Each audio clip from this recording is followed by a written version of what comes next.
Bien, donc vous avez assisté à un petit ballet de chaises musicales au cours de laquelle donc nous sommes dans la formation SICA. Alors j'ai le plaisir et l'avantage d'avoir à ma gauche Monsieur Forêt, directeur régional marketing et communication du Lutetia. À ses côtés, Paul Maria, qui a changé de place, donc conseiller d'arrondissement délégué à l'attractivité. Tout de suite à mes côtés, Madame Ménégo, qui nous a rejoints, qui m'avait dit qu'elle aurait un peu de retard, mais finalement elle était en avance. Donc c'est une femme absolument remarquable. À ma droite, Gérald de Barbier, qui est un vieil ami, mais vieil tout simplement parce que c'est une ancienneté que nous partageons, qui est le premier vice-président de la Chambre de commerce et d'industrie de Paris, qui est sur tous les fronts, sur tous les arrondissements. Et là, mais néanmoins, nous n'avons pas l'avantage d'accueillir Madame la Présidente, mais vous la représentez, cher Gérald Barbier, parfaitement, et je vous remercie de votre présence. Madame Cataneo, dont j'ai parlé tout à l'heure, qui est à côté, et qui est donc l'autrice du PowerPoint qui va vous être distribué, que nous avons reçu relativement récemment, mais sur lequel je n'ai pas trop de critiques à faire. Mais s'il y a des critiques, on les fera et surtout, vous pourrez intervenir. Et je pense qu'elle est accompagnée dans la salle d'un certain nombre d'autres personnes, peut-être ? Non ? Voilà. Bonjour, madame. Et puis peut-être d'autres personnes qui sont présentes. Non, en tout cas, merci de votre... je vois qu'il y a beaucoup de gens qui nous ont rejoints, une représentante éminente de la rue de Bussy, le directeur général du Théâtre de Nesle qui est présent également. C'est bien ça, cher monsieur ? C'est bien le Théâtre de Nesle ? Je vous ai reconnu. Parfait. Qui est là depuis combien de temps, le Théâtre de Nesle ? 45 ans. Donc on va bientôt fêter son demi-siècle. C'est bien. Merci de votre permanence et de votre présence. Et puis d'autres personnes qui vont nous rejoindre. Donc le fil conducteur m'amène à vous dire que nous sommes nombreux parmi les élus à être présents. Comme secrétaire de séance, je vous propose, mes chers collègues, de demander à Florence Devara d'assurer le secrétariat de séance. Et je vous propose d'adopter, comme il est de tradition, le compte-rendu de notre dernière séance, de notre dernier SICA qui s'est déroulé le mercredi 29 novembre 2023 et qui portait sur les différents modes de collecte de déchets et dans le 6e arrondissement à Paris. Et nous avions accueilli pour ce faire Antoine Guillou, qui est le maire adjoint chargé de la propreté. Donc je vous propose d'adopter, qui ne prend pas part au vote, qui s'abstient, qui vote contre, qui vote pour. Je vous remercie. Donc nous rentrons dans ce SICA et je donne la parole à peut-être Madame Cataneo, peut-être. Merci à vous, Monsieur le maire, pour cet accueil. Je me réjouis d'être parmi vous, mesdames et messieurs. Donc me revient la tâche, effectivement, de vous proposer un focus sur votre tissu commercial et artisanal dans le 6e, mais ça n'aurait pas beaucoup de sens si je ne prenais pas le soin en amont de vous présenter un tout petit peu la direction de l'attractivité et de l'emploi de la ville de Paris. Parce que je ne suis pas certaine que vous la connaissiez toutes, sachant qu'elle est riche et plurielle. Donc mon intervention ne sera pas longue, elle durera 10 minutes. La direction de l'attractivité et de l'emploi, c'est une des directions parmi les 20 directions opérationnelles de la ville. C'est une petite direction en termes d'effectifs.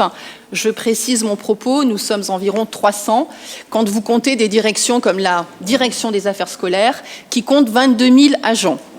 C'est une façon de vous mettre les choses en comparaison. C'est une direction relativement récente qui a été créée, Monsieur Lecoq, je pense, a assisté à sa création dans les années 90, en 95 exactement, et qui a pour tâche principale de soutenir et d'animer un écosystème à rayonnement local et international pour servir les politiques publiques de 7 adjoints, parmi lesquels Monsieur Bonnet-Oulage qui va nous rejoindre, au premier rang desquels, d'ailleurs, Monsieur Oulage, au titre du commerce, de l'artisanat, des métiers d'art et de la mode, et de 6 autres adjoints. Alors, mon propos n'est pas de vous proposer un panel politique sur l'ensemble des adjoints, mais par contre, vous démontrer que l'ensemble de leur politique publique se structure autour de 4 grands pôles.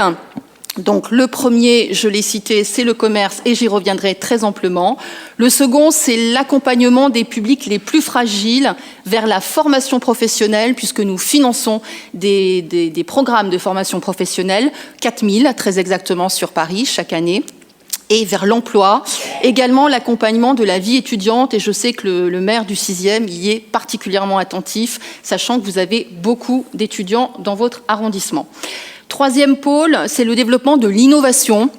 Depuis environ 15 ans, où effectivement l'innovation a commencé à vraiment être prégnante à la ville de Paris, nous avons soutenu plus de 2000 startups. Je pense que c'est un chiffre qu'il est important de vous donner ce soir. Aujourd'hui, l'objectif politique premier n'est pas de créer d'autres startups, mais au contraire de les consolider et de permettre ce qu'on appelle un passage à l'échelle, c'est-à-dire de s'assurer évidemment qu'elles s'inscrivent durablement dans le paysage économique parisien. Enfin, quatrième fort pôle, c'est l'accompagnement de la transition écologique et solidaire par le soutien à l'implantation de nombreux acteurs de l'économie sociale et solidaire et de l'économie circulaire. Alors, de manière plus pragmatique, et j'y tiens beaucoup, compte tenu de mes fonctions auprès du directeur, Monsieur Franz, j'ai envie de vous dire que la DAE, c'est avant tout une direction qui est tournée vers l'extérieur, et effectivement, vers de nombreux partenaires extérieurs, dont la Chambre de commerce, dont Paris & Co, dont Paris Je t'aime, l'OTCP, dont la SEM Paris Commerce, le GIE Paris Commerce, de grandes entreprises, des grands comptes, un certain nombre d'organismes professionnels, et c'est important de le préciser. Alors, en quelques mots, qu'est-ce que nous faisons? Nous veillons sur les quelques 61 000 commerces parisiens qui sont implantés sur notre territoire. C'est le recensement de l'APUR qui date d'avril 2023. Paris, c'est une densité de commerce de rue exceptionnelle. La DE, elle gère également par délégation de services publics 91 marchés découverts et couverts, dont 3 dans le 6e, et nous y reviendrons. Et ces marchés, j'y insiste, parce que c'est aussi le visage de Paris. Nous gérons près de 500 kiosques, des kiosques de presse, mais pas seulement. Certains kiosques abritent sur l'espace public un certain nombre d'autres activités. Et nous organisons plus de 1000 événements et expérimentations sur l'espace public. La Foire du Trône ouvre ses portes ce vendredi. Nous organisons la fête à Neuneu. Nous installons un certain nombre de forains. Donc des activités aussi plurielles et variées que les défilés de mode, les brocantes, les vides-greniers. Voilà, je ne serai pas plus longue, mais c'est pour vous montrer l'étendue de ce que nous faisons dans ce secteur. Ce sont 250 000 visiteurs à la Paris Design Week également, c'est important de le mentionner. Chaque année, nous concourons à distinguer de la fabrication locale. Et nous distribuons, entre guillemets, même si mon mot n'est pas très très heureux, nous distinguons 500 lauréats fabriqués à Paris, dont un certain nombre implantés dans le 6e arrondissement. Sur l'accompagnement à l'emploi, c'est plus de 30 000 Parisiennes et Parisiens que nous accompagnons sur soit de la formation professionnelle, soit vraiment du coaching individuel ou collectif en allant chercher soit les décrocheurs entre 16 et 25 ans, soit les personnes qui ont des besoins de reconversion professionnelle à partir de 45 ans et plus, avec un focus et une priorité donnée, évidemment, j'ai envie de dire, au public bénéficiaire du RSA.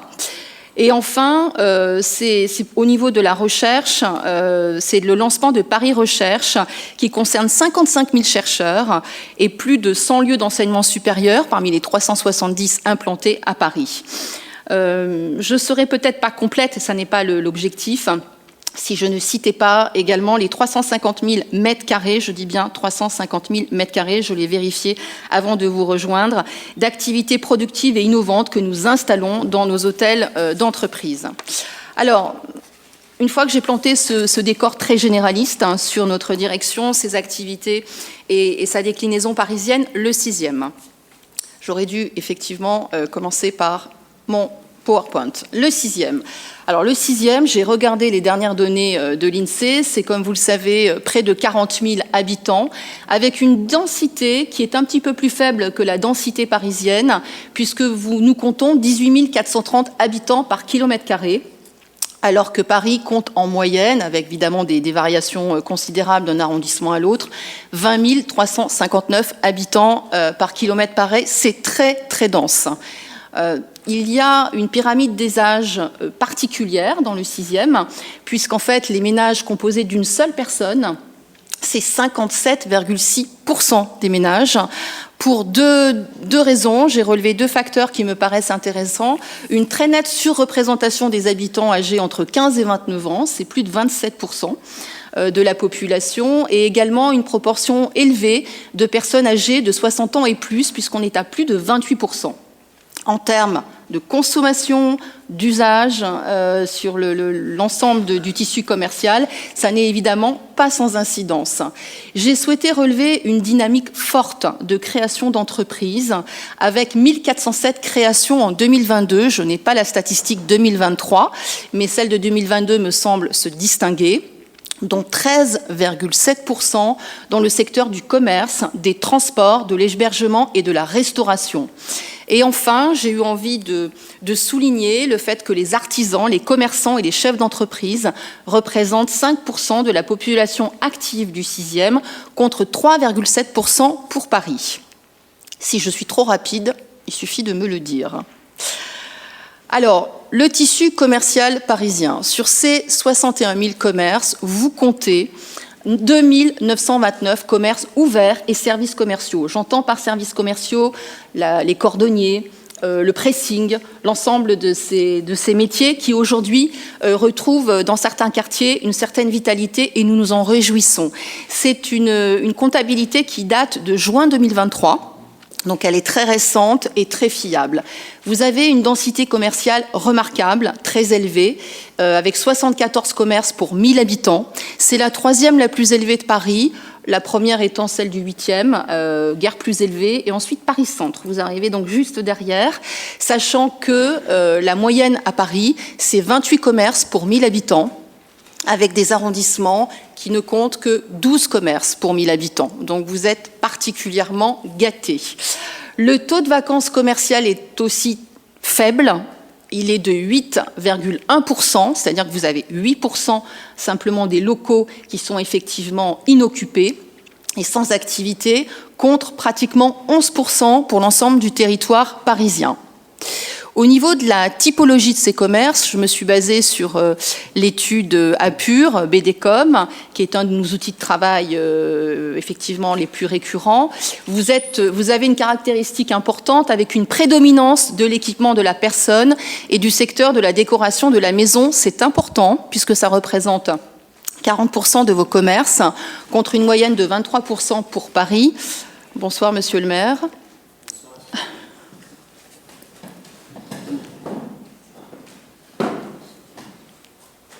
Je poursuis. C'est d'autant plus important que nous le verrons un petit peu plus tardivement. Ce sont des secteurs qui ont été particulièrement touchés, notamment la chaussure et l'habillement. La rue de Rennes en a su quelque chose, comme d'autres artères commerciales parisiennes. Mais depuis, les choses se sont considérablement résorbées. Donc j'ai tenu à le souligner. Vous avez également, vous comptez une forte densité de commerces alimentaires, avec 6,3 commerces alimentaires pour 1000 habitants, contre une moyenne de 3,7 pour Paris. Une très forte protection de ces linéaires commerciaux, ça c'est très très important. Nous sommes dans une période de révision du plan local d'urbanisme qui est le PLUB, bioclimatique, et nous avons à Paris pratiquement 60% de nos commerces qui sont protégés par le plan local d'urbanisme. Dans le 6e, vous montez à 72%, c'est-à-dire que les destinations, les usages de ces locaux sont protégés. C'est une donnée fondamentale. Vous avez évidemment, et je ne vous apprends rien, un riche patrimoine de commerce culturel. C'est la raison pour laquelle nous avons proposé la création d'une protection spécifique pour les commerces culturels qui comprennent les librairies, les antiquaires, les brocanteurs, les magasins de livres anciens, les magasins de vente d'instruments de musique, ainsi que les magasins de disques, de cassettes qui reviennent à la mode.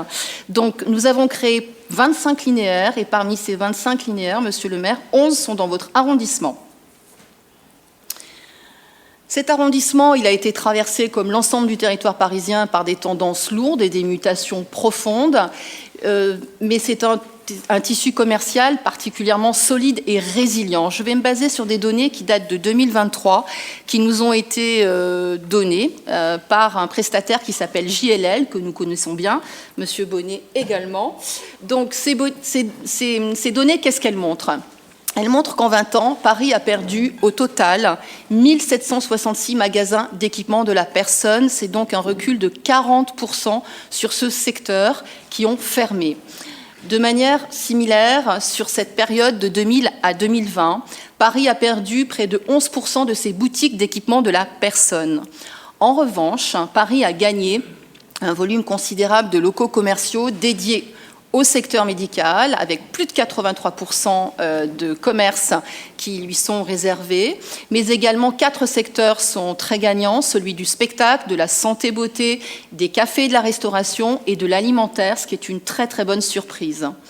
En termes de consommation, au niveau parisien mais également français, des pratiques émergentes ont profondément transformé le paysage commercial. Je ne vous apprends rien, mais je ne peux pas en faire l'impasse, avec l'explosion des ventes sur Internet, le secteur de la mode qui est révolutionné par la croissance très rapide de la mode responsable, et aujourd'hui 25% des nouvelles ouvertures des boutiques de mode sont de la seconde main, donc c'est important de le souligner. Et puis le développement des surfaces généralistes de proximité. Je serai complète en précisant qu'il y a une percée des concepts de vrac et de circuits courts sur le commerce physique. Cela représente 30% des ouvertures de boutiques alimentaires en France en 2023. En matière de restauration, les food courts, je vais y arriver, avec les surfaces alimentaires deviennent des locomotives des actifs commerciaux sur ce secteur. Eh bien, malgré toutes ces mutations, Paris présente aujourd'hui effectivement un paysage commercial transformé mais régénéré, avec seulement, malgré toutes les crises, le Covid, et je ne vais pas les lister, elles ont été nombreuses, entre 2019 et 2022, qui est une année de stabilisation. Sur l'ensemble de la vacance commerciale parisienne, en fait, on a eu une augmentation simplement de 0,7% de fermeture, en fait, de magasins fermés, ce qui est remarquable. Et sur le 6e, c'est encore plus remarquable, puisque vous n'avez eu que plus 0,3% de locaux fermés. Cela prouve, de notre point de vue, une résilience très très forte du 6e arrondissement, qui, de notre point de vue, tient à 2 facteurs essentiels. La diversité commerciale du 6e, et je vais terminer sur ce propos, et puis la présence sur votre territoire d'une des 4 polarités commerciales de Paris, évidemment Saint-Germain-des-Prés, Odéon, où le taux de vacances commerciales est le plus faible de Paris, avec 4,5% uniquement de vacances. Les grands acteurs commerciaux, vous les connaissez mieux que moi sur votre arrondissement. Néanmoins, il est notoire de constater que vous avez des commerces avec de grandes superficies. La Fnac, qui a pratiquement 7000 m². Bon, ils sont tous listés sur cette slide. Je ne vais peut-être pas m'y éterniser.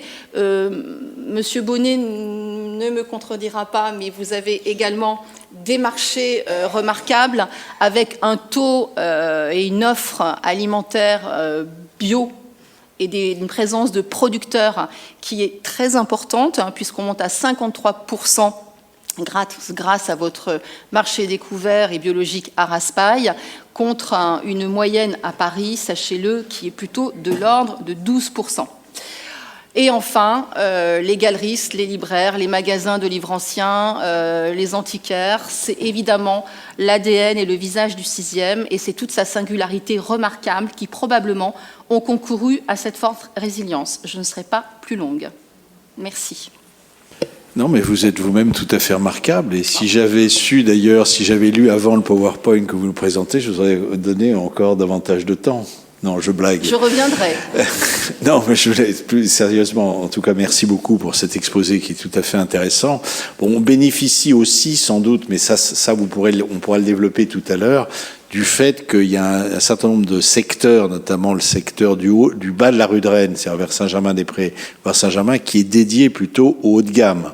Et le haut de gamme, bien évidemment, avec des marques, ça occupe des surfaces. On n'y va pas forcément acheter tous les jours quelque chose. mais c'est vrai que ça occupe des surfaces et ça génère moins de vacances. Je voulais remercier Nicolas Bonnet, maire adjoint de Paris, chargé du commerce, des métiers d'art, de la mode, de nous avoir rejoints. Je le remercie infiniment parce qu'il a bien sûr une délégation d'une importance non seulement capitale, mais également qui l'amène à intervenir dans beaucoup d'arrondissements de Paris, d'être présent à l'Hôtel de Ville, d'être également au carrefour de plusieurs directions, de plusieurs secteurs. Donc je remercie de nous consacrer un peu de temps et je vous propose de lui donner tout de suite la parole. Et puis ensuite, ce que l'on fera en accord avec Madame Ménégo, Monsieur Forêt, Paul Maria et Gérald de Barbier, peut-être on vous donnera la parole. Dans ce cas-là, Monsieur Johan passera parmi vous avec un micro. Donc essayez plutôt de poser des questions courtes et en fonction de la nature des questions, nos différentes personnalités présentes répondront. Hein, ça vous va ? Donc, je donne la parole à Nicolas Bonnet. Merci, monsieur le maire du 6e arrondissement, mesdames et messieurs, mes chers collègues élus, monsieur le vice-président de la CCI. C'est vraiment un plaisir pour moi d'être avec vous. Je voudrais vous dire que c'est la deuxième réunion publique que je fais après celle du centre, avec Pascal Cataneo, qui était aussi présente, et Corinne Ménégo, je crois que tu étais présente aussi dans le centre. Voilà, qui représente l'Office du tourisme Paris Je t'aime. Et vous êtes le 2e arrondissement que je viens rencontrer à partir d'une étude qui a plus de 20 ans, de l'atelier parisien d'urbanisme que Pascal vient de vous présenter, les grandes lignes. Et cette étude, elle est cofinancée par la CCI et la Ville de Paris. Et la Chambre de commerce d'industrie est un partenaire avec lequel nous travaillons régulièrement. Je crois que je vois Gérald et Soumia Malambaume, la présidente, toutes les semaines, dans des initiatives diverses et variées. Mais on ne se quitte pas et on travaille vraiment avec cette volonté de garder notre activité économique, notre commerce, notre artisanat, notre industrie de la mode. Vous dire, et la directrice de l'Office du tourisme pourra compléter, mais Paris reste la première capitale mondiale en termes d'artisanat d'art, en termes de métiers de la mode, les Fashion Week qui se succèdent. Je lisais un article dans Les Échos, par an, c'est plus de 1,5 milliard quand même d'euros que génère la Fashion Week à Paris et en France. Et donc c'est une locomotive très importante. Et l'artisanat, les métiers d'art, c'est dans notre PIB national le premier contributeur. Je crois qu'on a plus de 8 milliards par an, rien que par l'artisanat. Et on reste la première capitale mondiale de l'artisanat et des métiers d'art.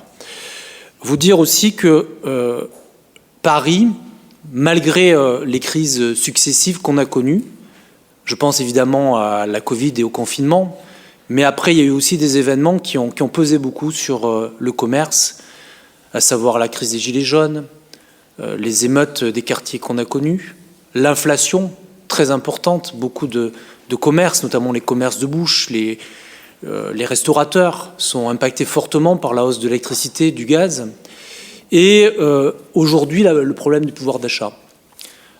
Pour consommer, il faut quand même aussi avoir en face des consommateurs et un pouvoir d'achat qui permettent aux gens de consommer. Et donc, malgré cela, les chiffres que viennent de présenter Pascal Cataneo de l'APUR montrent que Paris résiste. Et que Paris, dans un contexte international où le commerce tend à s'effondrer, Paris reste avec un taux de vacances autour de 10. Alors, il faut réactualiser parce que on sort d'un trimestre compliqué. Les commerçants le savent. La fin du trimestre 2023 et le début de l'année n'est pas au beau fixe d'un point de vue économique. Et évidemment, les chiffres que l'APUR présente, c'est des chiffres sur du long terme, sur une étude qui a duré 3 ans, porte par porte. Et donc, vous avez peut-être l'impression des fois qu'il y a plus de vacances par rapport à ce qu'on dit. Donc, c'est des chiffres qui sont sur une année. Mais c'est vrai que malgré tout, on reste avec un taux de vacances qui est moindre par rapport au reste de la France, par rapport aussi au Grand Paris, la banlieue, et aussi par rapport à l'international. Aujourd'hui, enfin c'était plutôt hier, mais on a un petit décalage horaire, mais le New York Times vient de paraître un article sur Paris qui reste Paris, notamment en parlant des commerces. Il prend l'exemple de librairies, de luthiers, de bistrots, de restaurateurs qu'on ne trouve plus dans d'autres pays, et notamment aux États-Unis, parce que le commerce d'enseigne a pris le dessus, et surtout parce que le commerce en ligne fait beaucoup de mal. Et le e-commerce, avec toutes les livraisons qu'il génère, et beaucoup d'ailleurs de précarité d'emploi derrière, est le premier ennemi aujourd'hui de notre commerce physique en pied. Et nous arrivons à résister parce que nous travaillons intelligemment, notamment avec la CCI, mais surtout parce que nous arrivons à mener une politique municipale avec les maires d'arrondissement, notamment le 6e, avec des acteurs comme l'Office du tourisme, qui met en avant aussi nos commerçants auprès des touristes, mais aussi des Parisiens. On arrive à mener une politique municipale qui est hors du commun. Je vais vous donner quelques chiffres, parce que peut-être que Pascal les a évoqués avant moi, mais rien que par notre politique de logement social, nos bailleurs sociaux, RIVP, Parhabitat et Logiciamp, nous détenons plus de 7000 commerces en pied d'immeuble à Paris, de la ville de Paris, et nous continuons, à chaque fois que nous construisons du logement social, nous mettons en pied d'immeuble dans la rue un commerce, un atelier d'artisan, ou des fois ça peut être un centre de santé ou une association qui rend des services à la population. Mais c'est ce qui construit aussi notre tissu commercial, c'est 13% quand même des commerces dont sont propriétaires les bailleurs de la ville. Vous dire aussi que nous avons créé, et je sais que Jean-Pierre Lecoq était l'un des précurseurs dans cet arrondissement, Vital Quartier, 1, 2, et maintenant on a Paris Commerce qui s'est créé, qui est la capacité de préempter des baux dans le privé et d'installer soit des artisans, soit d'installer des commerces et de leur permettre après de racheter ces commerces et de rester définitivement dans le quartier. Ça a permis de lutter contre la monoactivité, ça permet de lutter contre la vacance dans des rues et ça permet de redynamiser le tissu commercial. Je vais prendre des exemples que cite le New York Times tout simplement. Et un exemple très criant ici, c'est l'exemple des librairies. Et notamment les librairies spécialisées. Des librairies notamment d'éditions anciennes ou autres, ou liées à certaines recherches universités. Je pense aussi à Gilbert Joseph, Gilbert Jeune et autres, qui malheureusement ont été attaqués, qui ont réduit, et nous avons réussi, malgré une baisse notamment des librairies, à réimplanter des librairies, à les protéger. Et dernièrement, le maire d'arrondissement l'a présenté ici en arrondissement et je l'ai présenté au Conseil de Paris de février, une nouvelle capacité qu'on a au-delà de préempter les fonds, enfin les murs, de préempter le fonds de commerce en complément et qui sera expérimenté en priorité dans le 6e, le 5e et une petite partie du 7e. Mais vous dire que la ville de Paris, évidemment, intervient dans un océan où c'est quand même un milieu d'abord privé, qui dépend du registre du commerce, et on essaie d'intervenir de ces manières-là. Donc, nos bailleurs, la préemption, la possibilité d'intervenir, et puis ensuite, il y a un autre volet que j'ai à cœur, qui n'est pas simple, c'est aussi de s'appuyer sur les associations de commerçants pour animer. C'est le cas à Noël, je sais que tu le fais dans ton arrondissement, mais c'est le cas aussi sur des manifestations typique dans l'année, d'essayer d'animer le tissu commercial et d'avoir une animation permanente. Enfin, Corinne Ménégo le dira tout à l'heure, avec l'Office du tourisme, l'objet c'est d'orienter vers nos commerces en physique et de mettre en avant aussi ce qui est fabriqué localement. J'étais à l'initiative, Jean-Pierre Lecoq était membre avec moi de cette mission d'information et de mission d'information et d'évaluation du Conseil de Paris en 2015, j'étais à l'initiative de la création du label Fabriqué à Paris et de cette politique de renforcer, c'est vrai notamment dans la mode et dans le textile, mais de renforcer la fabrication locale et d'inciter à ce qu'on ait plus d'ateliers dans Paris et d'inciter les Parisiens à consommer et d'avoir une consommation, on va dire, responsable, qui coûte peut-être plus cher, mais peut-être qui est plus durable parce qu'on achète quelque chose qui est plus solide, qui dure plus longtemps, qui est dans la durabilité. Mais on essaye de valoriser ça et avec l'Office du tourisme, on travaille à des portes ouvertes, à une application qui verra le jour prochainement pour orienter les Parisiens vers ce type de commerce et d'atelier. Mais on essaye de rendre visible ce que l'on fait. Je le disais en préambule, mais évidemment, on est face à des géants qui sont les géants du commerce en ligne.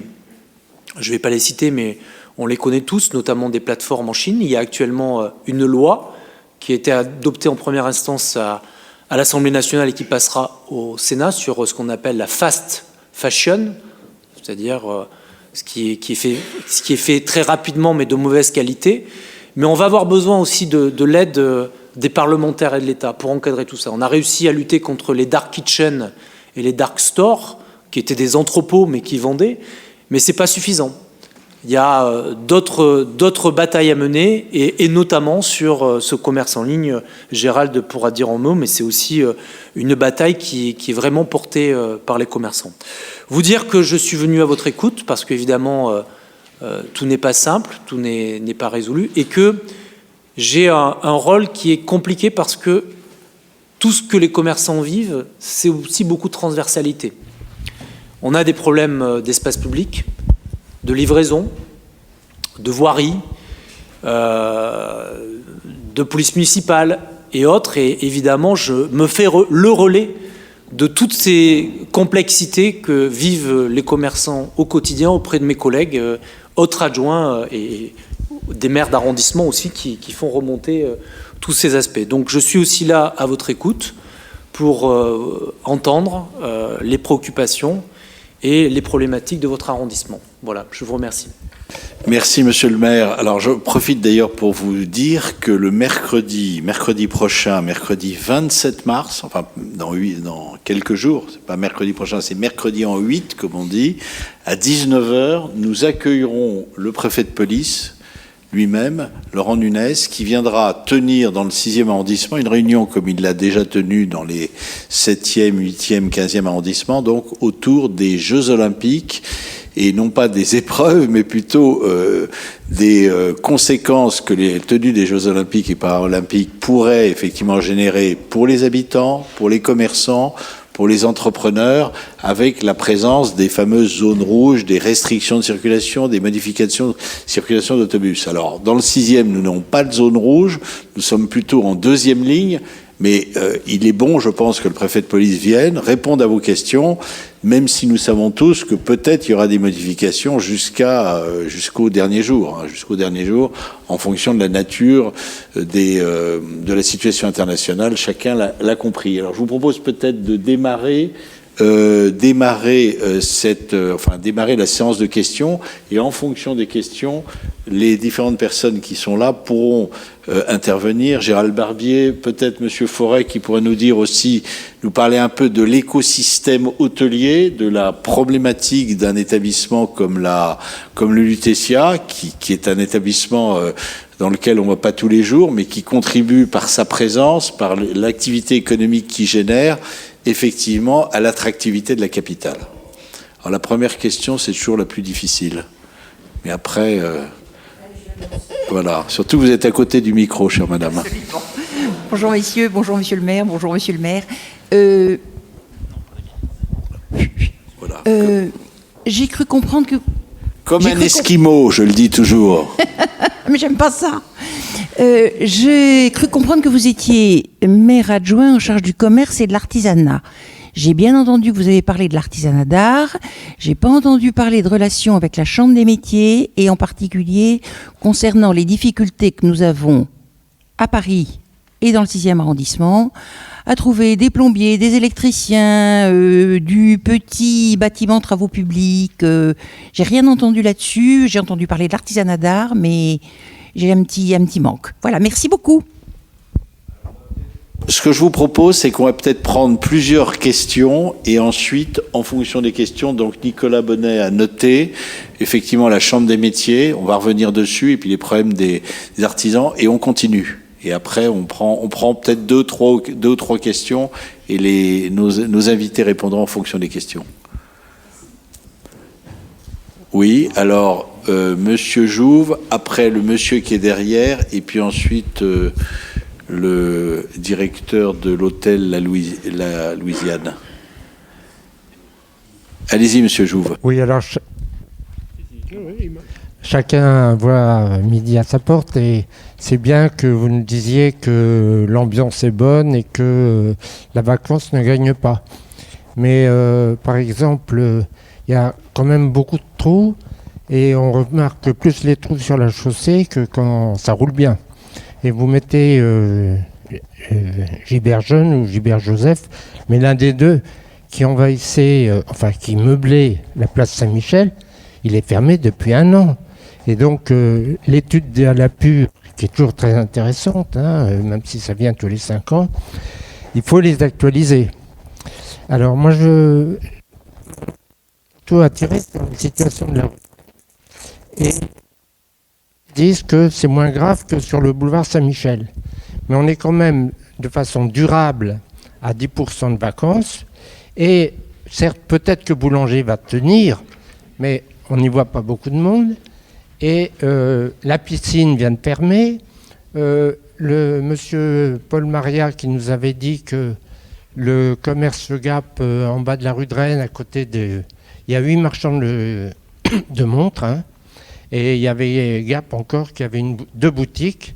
Et donc au mois de juin, on nous disait ça va rouvrir. Et depuis 3 mois, il y a des panneaux, il y a marqué ça va ouvrir. Et donc, il a fermé et l'autre banque populaire a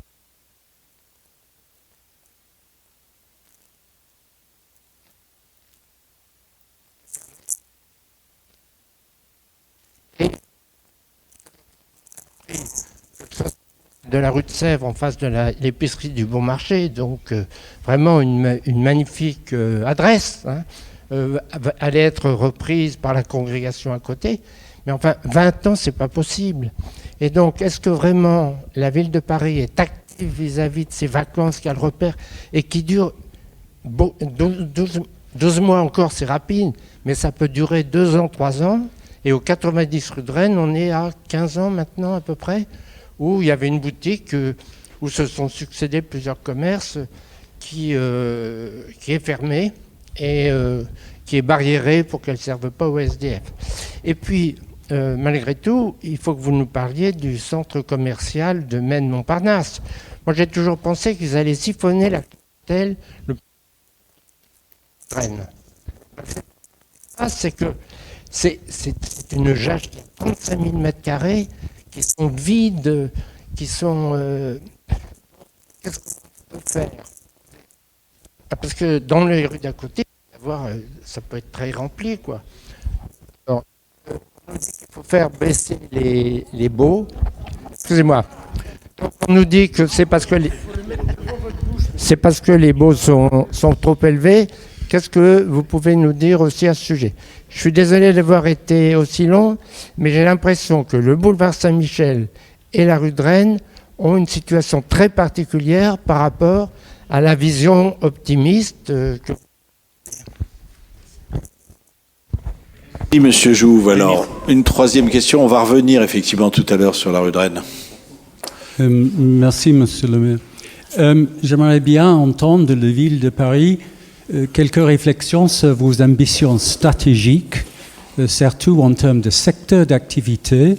Est-ce que c'est juste de maintenir tout ce que nous avons, ou est-ce qu'il y a une ambition, et qu'est-ce que c'est cette ambition, et qu'est-ce que c'est vos activités pour essayer d'arriver à ces ambitions stratégiques? Merci.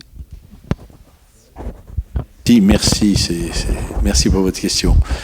On reprendra peut-être une série de questions tout à l'heure. Alors, je vais donner, sur la rue de Rennes, je vais donner la parole à Paul Maria. Je vais quand même signaler qu'il y a aussi un autre facteur qu'il faut bien prendre en compte, c'est la diversité des propriétés.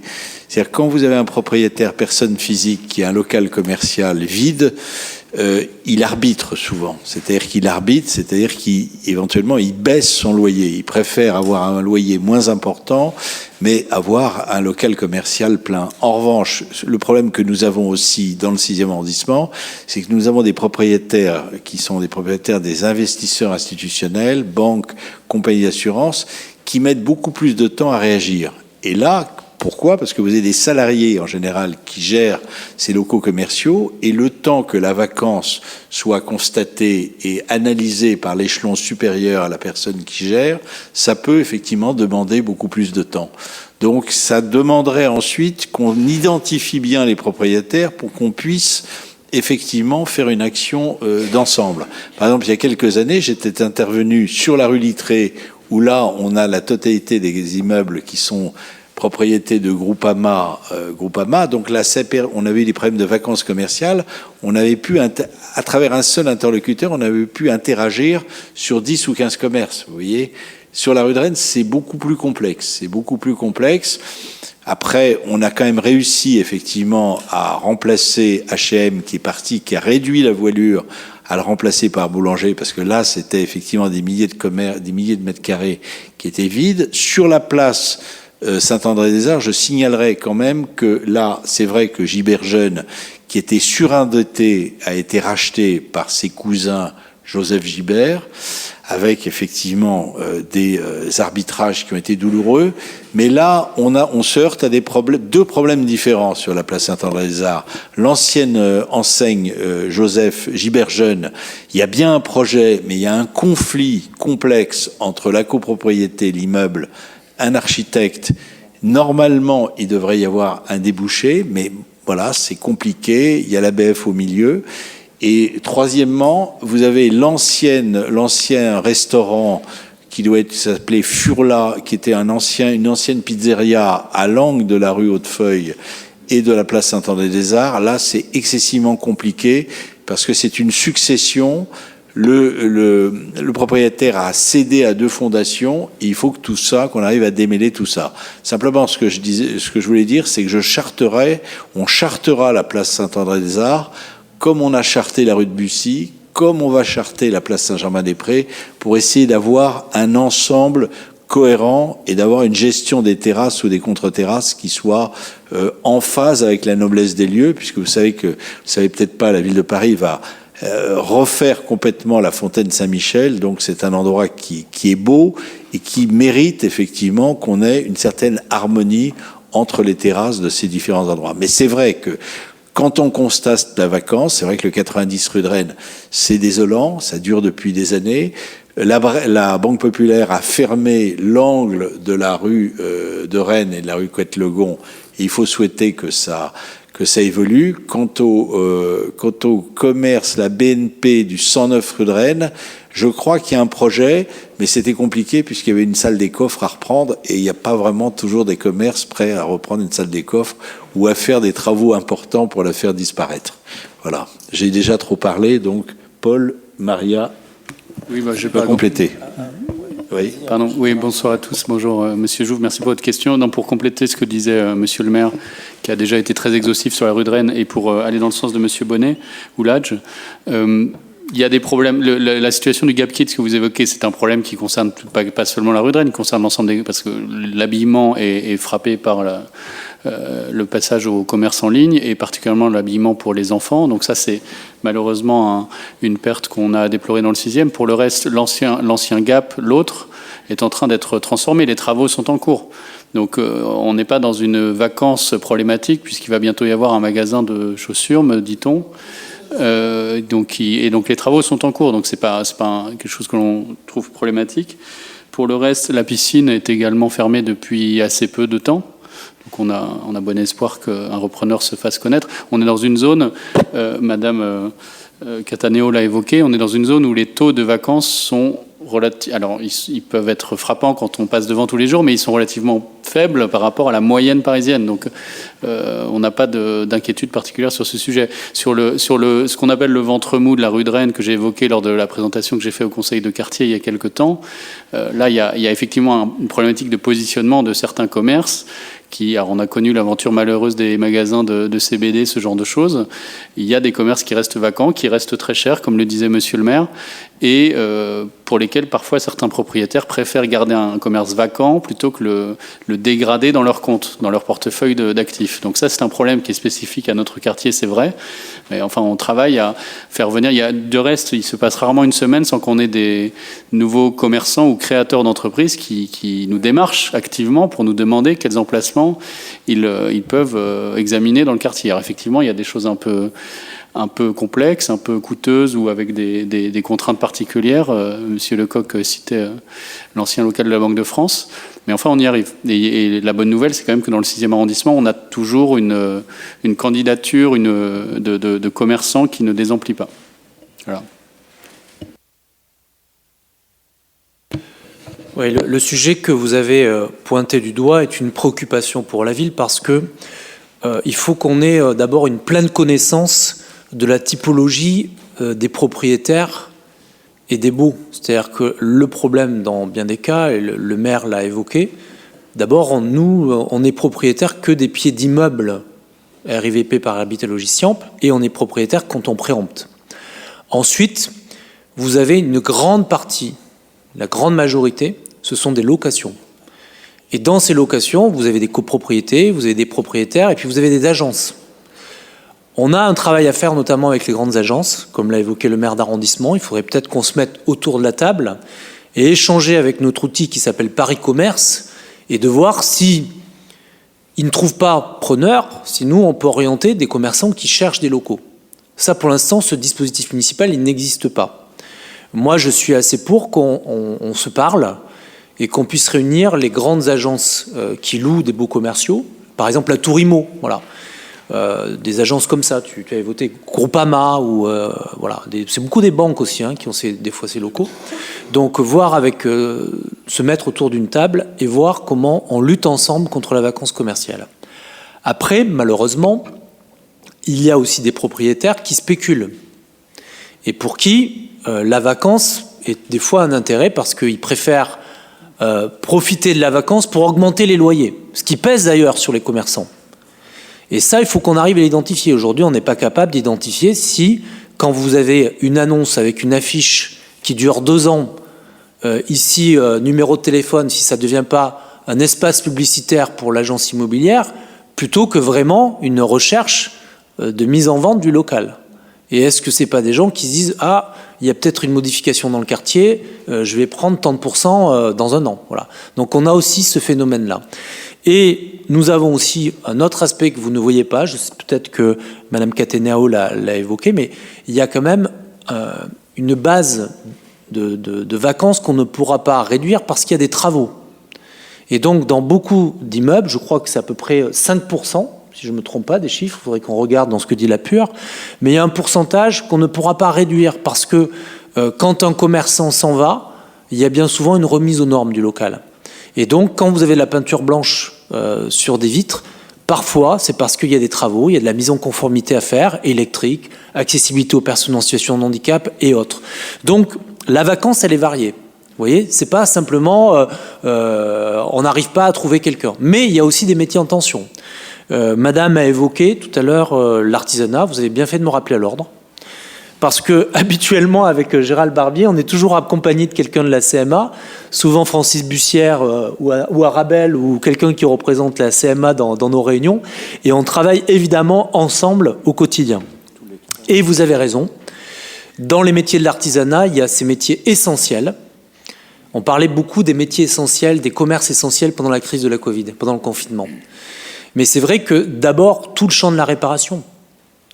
Et malheureusement, on le voit, électricien, cordonnier, serrurier, tout ça, aujourd'hui déjà, il y a un coût très important pour les Parisiens. Quand ils veulent faire appel à ce type d'artisanat, malheureusement, déjà, les coûts sont très élevés. Mais on a des métiers en tension et l'artisanat fait partie des métiers les plus en tension où on n'arrive pas à trouver des repreneurs, des jeunes qui s'installent. Et c'est vrai qu'avec la CCI, la CMA, on a un autre volet très important, c'est la formation. C'est l'aide à l'entrepreneuriat. La semaine prochaine, nous allons avoir le goût d'entreprendre. La ville de Paris, tous les ans, remet un prix à des jeunes qui se lancent dans l'entrepreneuriat. Et là, à chaque fois, dans ce jury, on fait attention toujours d'avoir un boulanger, d'avoir un boucherie aussi, beaucoup en tension aujourd'hui, parce qu'il y a aussi des modes de consommation qui varient. Et aujourd'hui, la consommation de viande est en baisse. Alors après, il y en a qui font campagne contre. Il y a tout un courant vegan et autres qui disent qu'il ne faut plus consommer de viande. Alors, donc il y a des modes de vie qui évoluent. Donc vous avez raison, donc il faut qu'on travaille aussi à la formation, qu'on travaille à aider ces métiers en tension. Avec Gérald et Soumia, la CCI a mis en place Boost Emploi au féminin. Ça permet à des jeunes femmes qui veulent se lancer dans des entreprises, ouvrir leur première boutique, de les accompagner par la CCI. Et j'ai fait l'ouverture le 8 mars avec Soumia de cette formation. Il y avait une trentaine de jeunes femmes. La majorité, c'est dans le commerce. C'est l'entreprise à Paris, les premiers entrepreneurs, c'est d'abord le commerce et l'artisanat. Et je le dis au passage, hein, nous avons le taux le plus bas de France, à Paris, de femmes qui se lancent dans des entreprises. On est à 25% à Paris.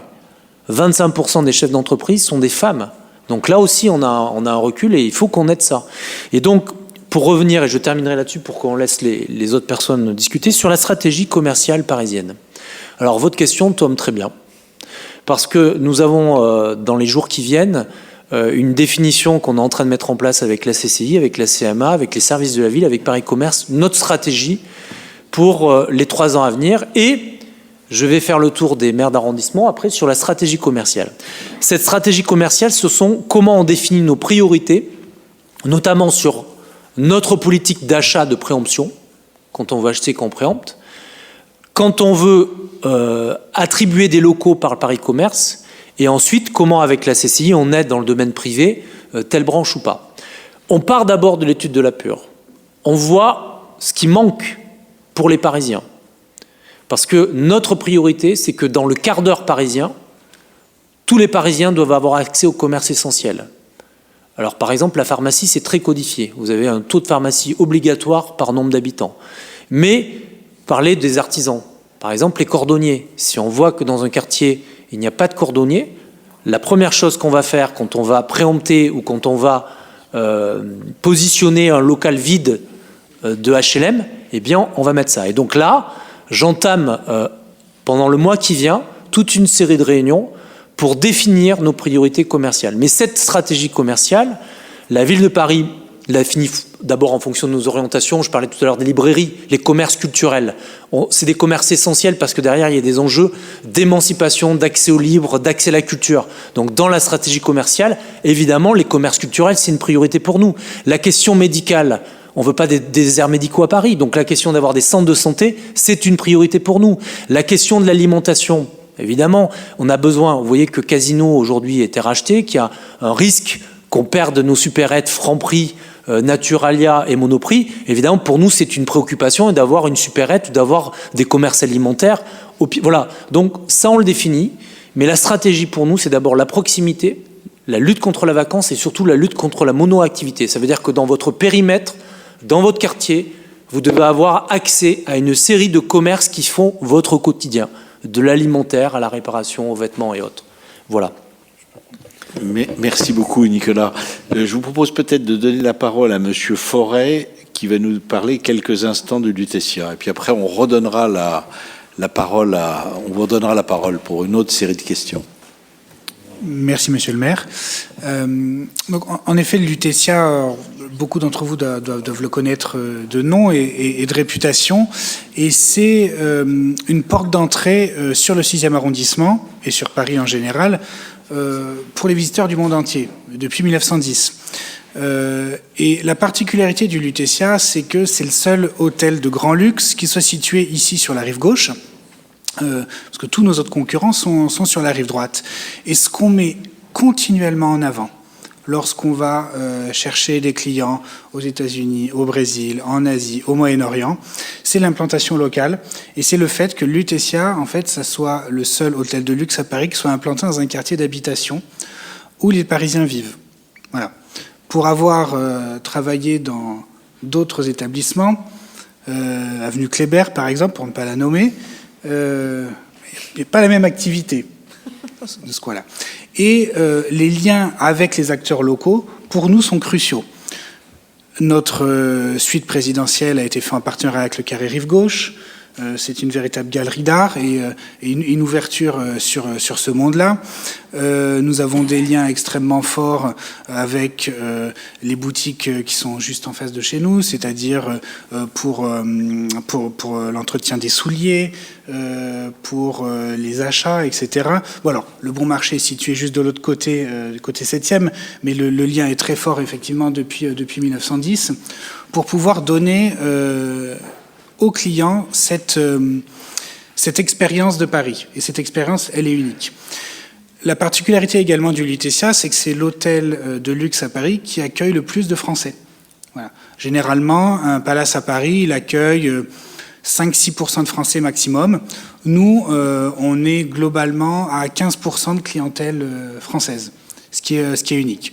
Ensuite, ça va être une grosse partie d'Américains, hein, parce que effectivement, on accueille en fonction des mois entre 30 et 50% d'Américains, qui est notre première clientèle. Et on a également les points de vente qui sont des acteurs importants du quartier. Je pense notamment à la brasserie, où on a cette saisonnalité très forte, c'est-à-dire que dès qu'il y a des vacances scolaires, notre occupation de la brasserie retombe en tant qu'acteur du quartier sur des lieux extrêmement reconnus. Donc pour nous, c'est extrêmement important la vivacité du tissu commercial parisien, parce que c'est ça qui va faire notre différence et notre force. Voilà. Merci beaucoup, monsieur le directeur. D'ailleurs, je voulais en profiter pour dire que, et je le dis aussi à Nicolas Bonnet, madame Cataneo, que en face, le Lutetia, c'est le pire, c'est le hasard. Vous avez en réalité un immeuble, un des derniers immeubles d'habitation de la Banque de France. Le grand immeuble, qui est d'ailleurs très beau, que j'aimerais d'ailleurs que la Banque de France ravale. Bon, il semblerait que la Banque de France ait quelques petits problèmes, mais on va lui rappeler quand même, surtout qu'il y a même 2 étais sur un balcon. C'est pas génial, mais en tout cas, au rez-de-chaussée, c'était une ancienne, vous l'avez peut-être connu, c'était une ancienne succursale de la Banque de France. Ça va être un Monoprix. Ça va être un Monoprix qui va s'installer là. 3 ans de travaux, il ne dénature pas l'agence qui était très belle avec des marbres, mais c'est un Monoprix. Pourquoi ? Parce que Monoprix, alors j'espère que le changement d'actionnariat au sein du groupe ne va pas changer, cher président, puisqu'il y avait un Monoprix qui était dans le 7e arrondissement, qui a fermé, qui était boulevard Raspail, qui a fermé. Là, ils ont décidé d'en créer un il y a il y a 2 ans. C'est passé en CDAC. Ça n'a pas été approuvé en CDAC, mais c'était approuvé en Commission nationale d'équipement commercial. Et donc, ce Monoprix devrait normalement ouvrir, je crois, en 2025. En 2025. Donc, il faut espérer à ce moment-là que la Banque de France, qui devrait toujours exister, ravale ce bel immeuble. Et on aura donc un ensemble qui sera quand même assez sympathique. Oui, juste pour vous rassurer, j'ai reçu le groupe Casino et leur volonté, c'est plutôt de prendre le modèle parisien comme exemple et de se recentrer sur la proximité. Parce que tout à l'heure, monsieur a évoqué le centre commercial de Montparnasse. J'ai rencontré d'ailleurs Unibail, qui est le centre commercial Gaîté à côté, puis les Halles, et puis qui a aussi les 4 temps. Voilà. Tous nous disent, on arrive dans une évolution et qu'aujourd'hui, les centres commerciaux, il y a beaucoup de vacances aussi dans les centres commerciaux, et c'est pas l'avenir. Et donc, Casino est plutôt... Donc ils ont vendu leurs grands centres commerciaux à Auchan, une partie Auchan, une partie Carrefour, mais ils se recentrent plutôt sur Franprix et Monoprix. Donc je ne pense pas qu'ils vont céder, alors en sachant qu'en plus Franprix, ce sont beaucoup des franchises. Donc c'est pas la maison mère sur lequel il va y avoir des réductions d'emplois que ça se fera.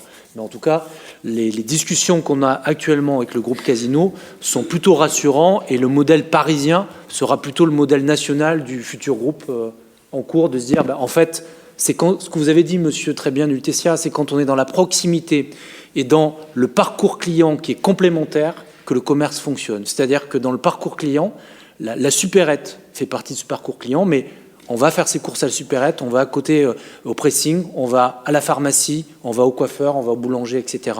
Et c'est ça qu'il faut prendre en compte. À partir du moment où on est dans un centre commercial où il y a énormément de concurrence, on n'est plus du tout dans la même chose, et ça tue le commerce de proximité. On redonne la parole à l'assistance. Et Gérald Barbier interviendra. Et pour le reste, le commerce de proximité augmente dans le 6e. Oui, c'est ce que l'étude de l'APUR montre, ce qui est plutôt une bonne surprise. Merci de toutes ces informations. Alors, parlez bien fort. Oui, merci de toutes ces informations. Dans la mesure où il y a un Monoprix rue de Rennes, à 1 minute du Lutétia, est-ce qu'un Monoprix en face du Lutétia ne donne pas une connotation populaire au quartier? Madame, je vais parler. J'ai une formule assez classique. On ne peut pas être cordonnier et joueur de flûte.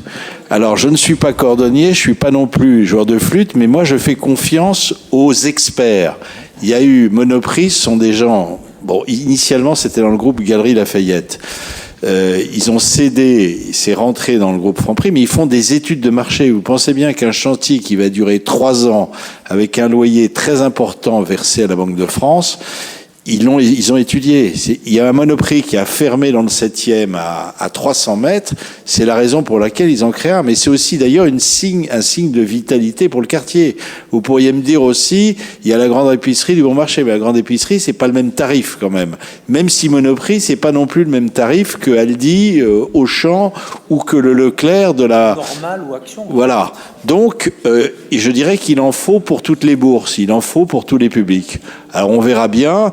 Après, Monoprix, ils peuvent aussi, vous savez, si 2000 mètres carrés de surface, ils peuvent arbitrer. Ils peuvent faire un peu plus d'alimentation, un peu moins d'alimentation, un peu plus de textile, un peu plus... Voilà. Non, c'est des gens qui connaissent leur métier. Il faut faire confiance. On a trop tendance en France de vouloir, en quelque sorte, intervenir sur tout. Moi, je fais confiance aux médecins. S'ils sont mauvais, j'en change.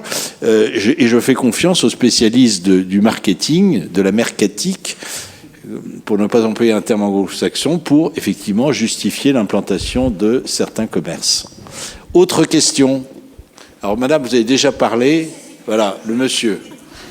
Oui, bonsoir. Je vais peut-être rebondir aussi ce qu'a dit madame. Je suis hôtelier à Paris, donc hôtel Saint-Paul, rue Monsieur le Prince, pour ne pas le nommer, 4e génération. Alors, affilié à aucune franchise, ni chaîne, ni quoi que ce soit, on est tout seul. On est un peu le MacGyver de l'hôtellerie. Vous voyez, donc, on est aussi bien plombier, parce que quand on téléphone un plombier, il vous dit « Ah non, Paris, non, on ne fera pas. » Démerdez-vous, en général. Du tout. L'habitude de venir à Jean de Réunion. Là, j'ai fait l'effort ce soir parce qu'il y a des choses qui nous horripilent au quotidien. Donc, notamment, quand on cherche quelqu'un, personne ne vient parce que les tarifs de la politique de la ville, comme vous dites, de parking deviennent absolument démentes. Je ne sais pas qui... il y aurait à dire et à redire, ils n'arrivent plus à se garer, ça c'est la deuxième chose, donc ils ne viennent pas. Donc aujourd'hui, vous voyez, moi le sèche-linge, c'est moi qui l'ai réparé aujourd'hui parce que les gars ne viennent pas. Et on a tout un tas de sujets comme ça qui sont insolubles pour nous. Donc ça, c'est la première chose. La deuxième chose, c'est que les données sont très intéressantes, madame. Mais quand j'ai fini ma plomberie, mon sèche-linge, je deviens marketing. Je suis pas comme au Lutétia avec tout un tas d'échelles et d'échelons et je fais un peu tout. Donc je fais aussi les coups de fil aux agences, etc., etc. J'ai appelé aujourd'hui la Belgique en me demandant pourquoi les réservations n'arrivaient plus. Parce qu'on a un vrai problème de réservation aujourd'hui, n'arrive pas. Les Jeux Olympiques, on est à 15-20% de remplissage. Tout le monde pense que c'est une manne. C'est pas du tout le cas. Donc pour pas nommer l'agence, elle s'appelle TUI, Belgique, vous pouvez les appeler. On était encore, toutes ces années passées, sur les 15 dernières années, Paris était la destination préférée des Belges. Aujourd'hui, on est passé 7e, 8e. Ça, c'est ce qui se passe aujourd'hui et demain. Donc là, on a des chiffres qui datent de 2022, 2023. Nous, on vit au présent, on vit au futur. Donc, quand on entend un peu des agences dire « Ah ben non, avec les tarifs que vous pratiquez, c'est-à-dire les taxes de séjour que vous avez mis en place, là aussi, le 29 décembre, nous recevons un courrier pour la taxe de séjour. Pour appliquer au 1er janvier, on passe de 2,88 € à 8,13 € par jour, par personne. Donc ça, quand même, ils sont déments, ces gens-là, c'est pas possible. Qui fait des choses pareilles ? On nous matraque du matin au soir, on bosse comme des dingues, comme des Turcs. Ça a été un enfer pour ouvrir après le Covid. Les gens n'ont pas idée ce qu'on a subi, ce qu'on a vécu. Avec ma femme, on a bossé 7 jours sur 7 pendant 7 mois à 2, H24, pour remettre la baraque sur les rails. Parce que sinon, on perdait tout. Vous voyez, je veux dire, c'est nos tripes qu'on y laisse. Donc, on a passé des jours et des nuits à bosser comme des damnés. Et tous ces discours, bon, c'est très bien. Mais quand vous dites, on pense à la formation pour y implanter des plombiers, ce que vous voulez. Mais demain, vous avez votre chauffe-eau qui claque, personne ne viendra vous chauffer. Personne. Donc voilà, donc il y a tout un tas de sujets comme ça qui sont quand même importants de laisser vivre les entreprises. Alors maintenant, il y a les jeux qui vont arriver, on nous dit on ne pourra pas se faire livrer. Il y aura tout un tas de sujets, on n'a pas d'informations, on ne sait pas ce qui va se passer au final. Donc je pense qu'il y aurait déjà un peu plus de communication avec les entreprises, savoir ce qui va se passer, ce serait une bonne chose pour tout le monde. Comment il faut s'organiser, on ne sait pas, on ne sait rien. On n'a aucune actualité, aucune information, on ne sait pas ce qui se passe, ce qui va se passer. Alors je sais que M. Nunez va arriver, je lui souhaite bon courage pour sécuriser tout ça, parce que le pauvre, je ne sais pas comment il va faire, mais bon...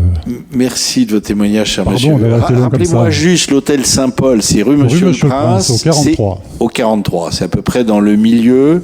Oui. C'est à peu près, vous êtes face à l'arrière de l'université Paris 6, hein, c'est bien ça. Oui, j'ai le lycée Saint-Louis. Vous êtes entre la rue Racine. C'est ça. Entre la rue Racine et la rue de Vaugirard. C'est ça. D'accord. Et vous avez combien de chambres ? 31. D'accord. C'est ce qu'on appelle un hôtel indépendant du quartier latin. Madame Ménégo va vous répondre en tant que directrice générale de l'Office de tourisme. Et puis quand même, je voulais signaler, vous l'avez peut-être entendu tout à l'heure, je ne sais pas si tout le monde était là, effectivement, on a une réunion mercredi prochain au cours de laquelle on va avoir effectivement des informations sur l'attractivité du secteur et surtout les mesures mises en place par la préfecture de police. On est en deuxième ligne, dans le 6e arrondissement. Comment ça va se passer ? Ça sera d'ailleurs capté et ensuite visionnable sur le site de la mairie du 6e. Et on essaiera effectivement de prévenir. Sachez que on sait très bien qu'il n'y a rien de comparable entre des hôtels de chaîne et des hôtels indépendants. On sait que c'est souvent une famille, un couple. Vous êtes très investis. Bon, néanmoins, c'est vrai que vous avez connu une période excessivement difficile. J'ai bien connu aussi votre collègue de l'hôtel Bonaparte, là, qui a à peu près la même capacité que vous. Vous connaissez peut-être. C'était aussi excessivement difficile pour lui. Mais bon, je pense que ça revient quand même. On a aussi quelques parkings dans le 6e. C'est vrai que vous avez cité, c'est pas facile de se garer, mais on a eu des parkings qui ont été créés dans le passé. On a quand même le parking Odéon rue de l'école de médecine qui joue un rôle considérable. On a le parking Soufflot. On n'est pas totalement desservi, absolument. Les parkings ne sont pas absents dans le quartier. Hein. On en a quand même beaucoup, d'ailleurs, quand on les compare à d'autres secteurs. Voilà. Mais c'est vrai qu'il faut être attentif aux entreprises individuelles et vous avez eu raison d'intervenir. Madame Ménégo. Oui, juste rapidement, en fait, bien sûr. Enfin, en tout cas, nous, on est à Paris Je t'aime à disposition pour vous donner toutes les informations. Je vous rappelle qu'en fait, Paris Je t'aime, Office de tourisme avec le support de la ville, évidemment, mais tous les mois aujourd'hui, et on répond également à toutes les demandes tous les jours de tous nos adhérents, y compris de nos non-adhérents. Donc, vous êtes le bienvenu à tous les rendez-vous qu'on donne, puisqu'effectivement, on décrypte en fait l'ensemble des mesures, notamment qui seront expliquées par le préfet la semaine prochaine, mais également, effectivement, tous les enjeux, notamment en termes de fréquentation, de public à attendre, effectivement de levier en fait pour vous aussi pour pouvoir travailler mieux effectivement pendant cette période. On fait d'ailleurs beaucoup aussi de sessions d'information à la Chambre de commerce avec Gérald également sur l'ensemble des commerces où ce sont nos équipes qui interviennent. Donc je vous invite vraiment à y participer. Je vous laisserai nos coordonnées. On vous invitera avec plaisir parce que c'est un point important. Après quand même pour vous donner peut-être 2-3 petites clés quand même. C'est vrai que le public qui est attendu pendant les Jeux Olympiques est un peu différent d'un public normal, d'un été normal, puisqu'on va avoir beaucoup de nationaux et beaucoup de franciliens. Donc c'est sûr qu'effectivement sur la partie hébergement, on n'est pas sur les mêmes étés que d'habitude. En revanche, effectivement sur la partie étranger, on s'attend à peu près à la même chose qu'un été normal. Donc il faut effectivement l'entendre aussi. Après, il y a eu quand même des sujets de tarifs, de mise en disponibilité qui ont changé depuis quelques mois. Donc on voit bien que le taux de réservation remonte effectivement depuis quelques mois. En tout cas, sur le premier semestre aujourd'hui, pas d'effet d'éviction, ce qui était déjà important pour nous. Un mois de juillet peut-être sur le démarrage qui sera un peu plus faible que d'habitude. Sur la période des Jeux, normalement, vous devriez retrouver un taux de réservation qui est relativement normal, entre guillemets, par rapport à un été normal, et y compris compris sur la rentrée, y compris sur le mois de septembre, notamment avec les Paralympiques et la rentrée scolaire et les grands événements qui sont tous maintenus effectivement sur la rentrée. Donc ça, c'est aussi un point important. Après, je vous rappelle aussi sur la partie du 6e peut-être, j'en profite juste rapidement, mais vous avez, comme monsieur le maire le disait, vous n'êtes pas en première ligne parce qu'il n'y a pas de site olympique. En revanche, du coup, vous êtes un arrondissement extrêmement accessible, notamment pour l'ensemble des publics, ne l'oublions pas, puisque effectivement les arrondissements qui ont des sites olympiques bien implantés au cœur de l'arrondissement auront peut-être plus de difficultés à faire vivre l'ensemble de l'écosystème, ce qui ne sera pas le cas du 6e arrondissement. Et en plus, vous êtes fortement présent et sur des sujets commerce, comme le disait Nicolas Bonnet tout à l'heure, sur le pari local, en fait, ce que nous, on valorise effectivement sur l'ensemble des artisans, des métiers qui font la vivacité du tissu commercial de cet arrondissement-là, que nous mettrons en avant à travers nos applications My Paris Je t'aime, nos sites web, nos applications géolocalisées, qui permettront effectivement à un visiteur de savoir où aller pendant qu'il est effectivement à un endroit donné. Nous avons également un maillage de kiosques à journaux qui deviennent des points d'information officiels en fait de Paris Je t'aime.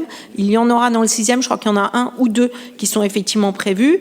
Et vous avez également les Olympiades culturelles avec pas mal d'activités, je dirais, qui vont aussi contribuer, je dirais, à la visibilité de l'arrondissement pendant cette période-là. Donc bien évidemment, on sera à disposition pour remettre toutes ces informations à l'honneur, mais je pense que pour le coup, sur cette période, vous ne devriez pas trop vous inquiéter sur cette partie-là. Après, je rejoins ce que vous disiez sur le parcours visiteur, et c'est un de nos chevaux de bataille permanents, de pouvoir gommer l'ensemble des irritants du parcours visiteur. Donc les parkings en font partie, mais pas que, on en a toujours un peu. En revanche, je vous rappelle quand même que moins d'un quart des visiteurs, aujourd'hui touristes, surtout étrangers, ne viennent en voiture. Donc on a quand même assez peu de gens, effectivement, qui circulent en voiture dans Paris. Ils viennent essentiellement en taxi, en VTC, mais il n'y a pas de sujet, effectivement, de stationnement, ou assez peu en fait, et on est en train de travailler sur le sujet effectivement avec les services de la ville. Par contre, Paris reste quand même une destination hyper attractive, hein. On est toujours dans un trio. Alors je suis preneuse de votre étude sur la 8e place, parce que c'est pas du tout les informations que j'ai chez moi, mais je veux bien la récupérer. Comment ? Vous allez vous voir tous les deux là. Vous allez vous voir là. Vous allez vous voir. Vous allez échanger vos cartes. De destinations attractives et honnêtement, les Jeux Olympiques et Paralympiques donnent un éclairage à la destination qui est absolument merveilleux. Et moi, pour voir beaucoup d'agences de voyage, beaucoup d'acteurs aujourd'hui internationaux et parler beaucoup avec un certain nombre d'hôtels, dont le Lutetia d'ailleurs, on jouit en tout cas en ce moment d'un concours de circonstances et d'une visibilité médiatique et d'un momentum assez particulier effectivement sur Paris, dont il faut absolument profiter. Je suis certaine que l'année qui suivra les Jeux sera un effet de levier absolument considérable pour nous tous. Donc c'est là-dessus, en tout cas, qu'on va tous travailler ensemble. Merci Madame Ménégo. Gérald de Barbier, peut-être, et puis après on reprendra une ou deux questions avant de se séparer à 20h. Merci Monsieur le maire. Je voulais intervenir sur plusieurs points. On parle beaucoup du taux de vacances, hein, vous l'avez entendu, et j'entends souvent quand je visite des commerçants ou autres, ou même les habitants, on perd de plus en plus de commerces à Paris, etc. D'abord, ce n'est pas vrai. Il y a eu une vague extrêmement forte après, au moment du Covid. Il y a eu un taux de vacances qui a été très très fort. On a dit, si on est dans la résilience peut-être, mais on peut encore faire mieux, et on travaille avec la ville de Paris énormément là-dessus pour réduire ce taux de vacances. Et je voudrais signaler aussi que dans l'étude, on parle de 800 commerces perdus. En fait, la surface commerciale n'est pas perdue, parce que vous avez souvent des commerces qui s'agrandissent. Donc ils vont récupérer le commerce d'à côté, donc au lieu d'en avoir 2, vous n'en avez plus qu'un, mais la surface reste quasiment la même à Paris. Je voudrais insister sur le fait qu'on est dans un changement du commerce qui a toujours eu lieu. Si vous reprenez les siècles précédents, les décennies, vous avez des métiers qui n'existent plus, des bonnetiers, des chapeliers, des choses comme ça. Ça évolue. Il y avait des vendeurs de cassettes vidéo. Tout ça évolue. On est dans une mutation, mais là, on est dans un changement qui n'a jamais été connu. C'est-à-dire qu'on a une accélération du changement du commerce. C'est pour ça que je parle vraiment de mutation, qui est très accélérée. Et dans l'étude où on voit bien l'équipement de la personne, vous en rendez compte, il y a des pertes terribles. Et quand on donne les chiffres sur 20 ans, oui, 40% sur 20 ans, mais en fait, c'est sur les 5 dernières années où le taux a été beaucoup plus fort, vous voyez. Pourquoi ? Parce que mutation, ça veut dire quoi ? Le consommateur change. On a parlé d'Internet, effectivement, qui a un rôle excessivement majeur. À peu près, Internet représente en moyenne 15% des ventes. Dans 5 ans, on sera à plus de 20%. Donc ça continue. Quand on dit mutation, je vous dis le consommateur. Nous, on parle de consommateur qui dicte les règles. Le consommateur n'est plus fidèle forcément à un client. Il va acheter en passant à la gare parce qu'il y a des commerces. Il change, son comportement change en permanence. Et il faut que le commerçant s'adapte aussi. Et là, c'est le rôle de la chambre de commerce, de la chambre des métiers. On travaille en étroite collaboration. Moi, j'entends des commerçants qui disent « Ah, moi, je veux pas travailler sur Internet, je veux pas de site, etc. » Le commerçant n'a pas besoin forcément d'avoir un site de vente, mais il ne peut plus se passer du système Internet. Prendre un exemple concret, quelqu'un va dîner quelque part, dans le 6e, par exemple, le plus bel arrondissement de Paris. Ne me contrarie pas. Voilà. Bon, et puis je cherche un fleuriste, et ben, que va faire le consommateur? Il va aller sur Internet, fleuriste, paf, il va trouver celui qui est le plus près. Si le fleuriste n'a pas pris la peine d'être sur un réseau, il perd une partie de la clientèle. C'est juste un petit exemple pour vous dire le numérique est nécessaire pour le commerçant indépendant. Donc, au niveau de la chambre, ça sert à quoi? Souvent, on me dit, ça sert à quoi la chambre de commerce? Premier rôle de la chambre, c'est d'aider les entreprises et les commerçants dans leur vie totale de l'entreprise, à savoir création, développement, transmission. On a des équipes qui sont là pour vous aider dans les formations à tous les niveaux, et notamment pour lutter contre la vacance commerciale en étroite collaboration avec la ville de Paris, où quelquefois on voit beaucoup de reconversions, et ça de plus en plus, de cadres qui veulent ouvrir un commerce, qui veulent devenir boulanger, boucher, enfin toutes sortes de métiers. Mais ça ne s'improvise pas non plus. Je veux dire que même un bac+5, ingénieur ou autre, ne peut pas forcément être boulanger demain matin, il y a une formation. Et nous, notre rôle, c'est d'aider les commerçants qui reprennent à réussir leur transformation. J'ai eu le cas plusieurs fois personnellement en travaillant avec le GIE Paris Commerce ou la CMAS. On cherche des locaux pour un commerçant et nous, on va étudier son parcours, l'aider dans son plan, etc., de manière à ce qu'il réussisse. Ce que l'on veut, c'est des commerçants qui perdurent. Voilà, donc notre rôle, il est là principalement. Donc, j'insiste sur ce fait de mutation, c'est quelque chose d'important, et peut-être de faire comprendre au consommateur que son commerçant de quartier n'est pas là que pour de temps en temps aller chercher une savonnette qu'il a oubliée en achetant sur Amazon ou autre, et qu'il faut qu'il soit peut-être un peu régulier, parce que les commerçants de quartier sont aussi, c'est la vie sociale, c'est le lien social, on le dit, la sécurité, et ils ont un rôle majeur, et il faut quand même penser à eux, et souvent les prix ne sont pas plus chers que dans les grandes surfaces. Donc on a un rôle aussi d'information du consommateur. Merci, Monsieur le Président. Je vais donner peut-être une dernière série de questions. Sinon, voilà, une question du directeur de la Louisiane. Après, le directeur d'un des plus beaux établissements de Paris, c'est-à-dire les deux, d'ailleurs, le Flore et la Closerie des Lilas, va intervenir. Moi, je voudrais souligner deux contradictions. Vous avez 7000 murs pour avoir des commerces. Et vous n'êtes pas foutu depuis 20 ans d'avoir un office de tourisme de la rive gauche. D'accord? On n'a pas d'office de tourisme rive gauche. Ça fait 20 ans que j'en parle, Christian Monteilly, Paul Rolf. Jean-Pierre le sait très bien, on continue à en parler, et il n'y en a toujours pas. Avec 7000 murs, vous n'y arrivez pas. C'est vraiment une question très simple. La rive gauche n'existe pas à l'office de tourisme de Paris, je le sais, j'ai travaillé chez eux. Je pourrais en parler longuement. Non, on n'existe pas. C'est pas vrai. Après, on se débrouille très bien sur l'OTCP. Hein. C'est pas un souci. Mais bon, le deuxième point, c'est que je pense que, comme disait le prince de Salinas, il faut que tout change pour que rien ne change. Vos chiffres, c'est vrai, ça va bien à Saint-Germain-des-Prés, tant mieux, on va pas se plaindre. Mais ça change quand même. Moi, je suis assez vieux, un peu moins que Jean-Pierre, un peu plus que monsieur le maire de Paris, pour avoir connu une rue de Rennes ou un boulevard Saint-Michel ou une rue des Écoles, on ne pouvait à peine avancer le samedi tellement il y avait de monde sur le trottoir. À 14 ans, j'allais de Stanislas à Jeu des cartes jusqu'à l'œuf cube.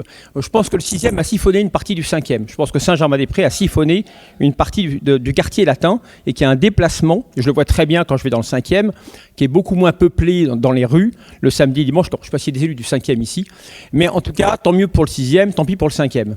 Et ça profite même au 7e puisque ça va jusqu'au Lutetia, qui appartient à une multinationale, qui n'est pas vraiment un hôtel indépendant. Et tant mieux que les multinationales investissent dans le 6e, c'est très bien aussi.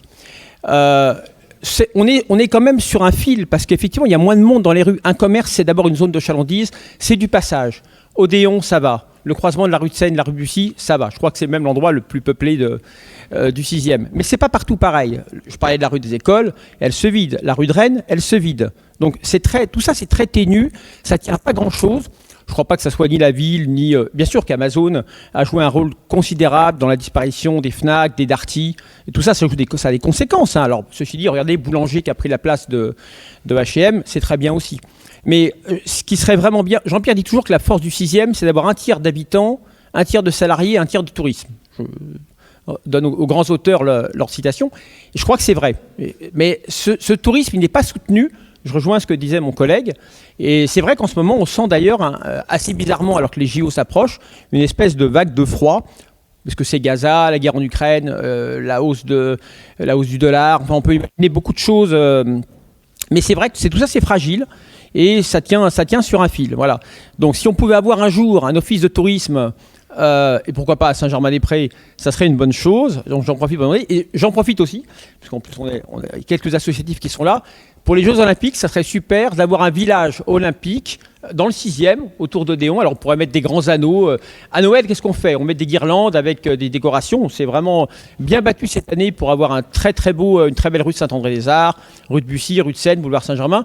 Pourquoi pas quelque chose avec des anneaux olympiques cet été, le soir, dans notre quartier qui justement n'est pas en première ligne. Merci. Alors pour l'office, on va essayer, j'en parlais avec Madame Ménégo, ça a été une volonté pendant longtemps du comité Saint-Germain. On n'a jamais réussi à le faire pour différentes raisons que je ne veux pas développer. Mais effectivement, il faudrait essayer d'avoir, je dirais, à la belle saison, un kiosque qui soit situé à proximité de Saint-Germain. Vous voyez, un petit chalet dans lequel on aurait des étudiants en apprentissage de tourisme et qui effectivement renseignent sur ce qui est devenu effectivement un des plus beaux écosystèmes. Alors je vais donner la parole maintenant à notre directeur du Flore et de la Closerie des Lilas, cher ami.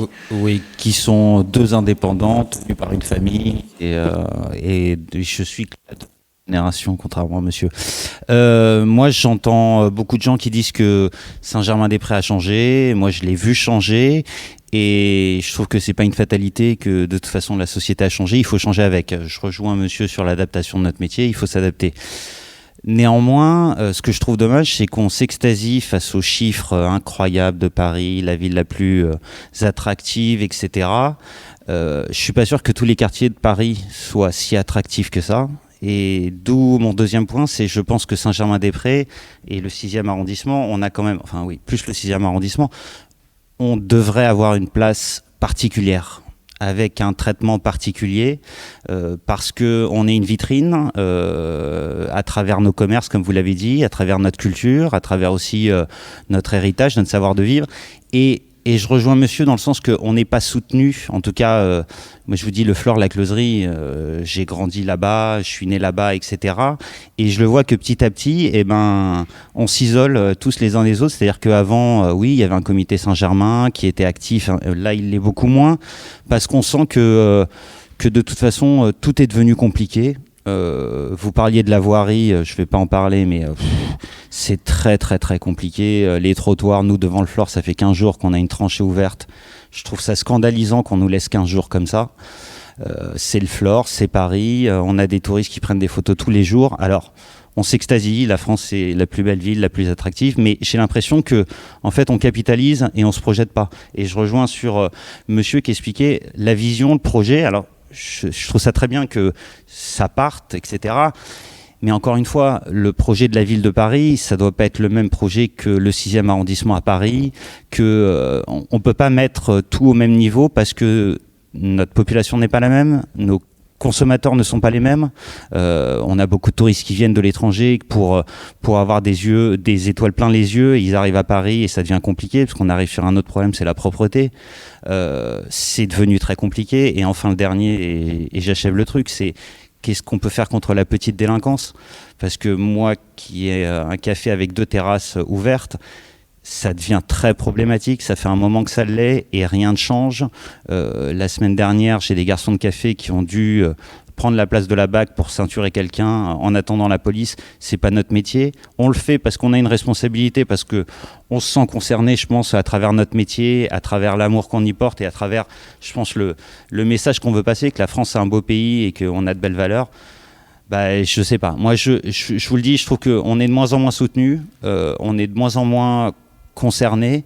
Moi, il y a plein de gens du quartier qui viennent demander à moi pour les JO comment ça va se passer, qu'est-ce qu'on va pouvoir faire, les livraisons, les éboueurs, est-ce qu'ils vont passer, etc. Et ils sont étonnés qu'on n'en sache rien. Ben, moi, je vous le dis, j'en sais rien. Je me connecte sur les sites, je regarde et on est toujours sur des projets, mais rien de concret. Donc voilà, bon, je laisse la parole. Merci de m'avoir écouté.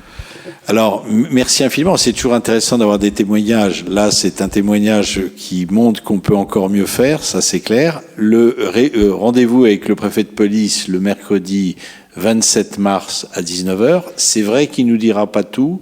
C'est vrai que ça peut encore évoluer en fonction de l'actualité. Ça, je crois que chacun l'a compris. Mais je vais donner la parole à Nicolas Bonnet qui va essayer de vous répondre. Et puis après, on a bien entendu ce que vous disiez. Tout ça n'est bien sûr. Et en tant que maire d'arrondissement, je le vois chaque jour. Hein. Si on pouvait aller plus vite, le code de la rue, il faudra peut-être le revoir, etc., etc. Bon, après, le temps du débat viendra. Là, on est dans du factuel, vous l'avez bien compris, et nous essayons de faire, je dirais, avec ce que nous avons dans le contexte actuel, je dirais, de faire avancer les choses.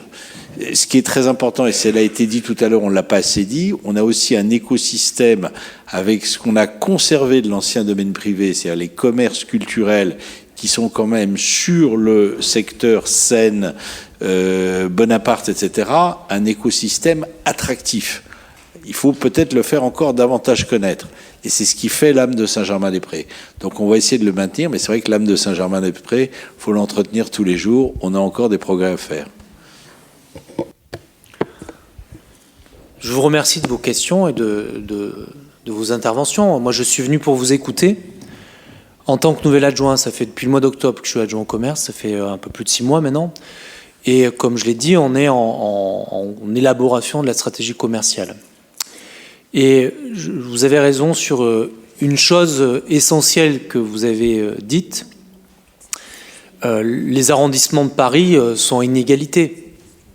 On ne peut pas traiter le 20e arrondissement, le 19e arrondissement de la même manière que le 6e. D'ailleurs, le taux de vacances commerciales est beaucoup plus important aux portes de Paris, sur les boulevards, les maréchaux, là où il y a d'ailleurs des grands ensembles de HLM, que dans le 6e.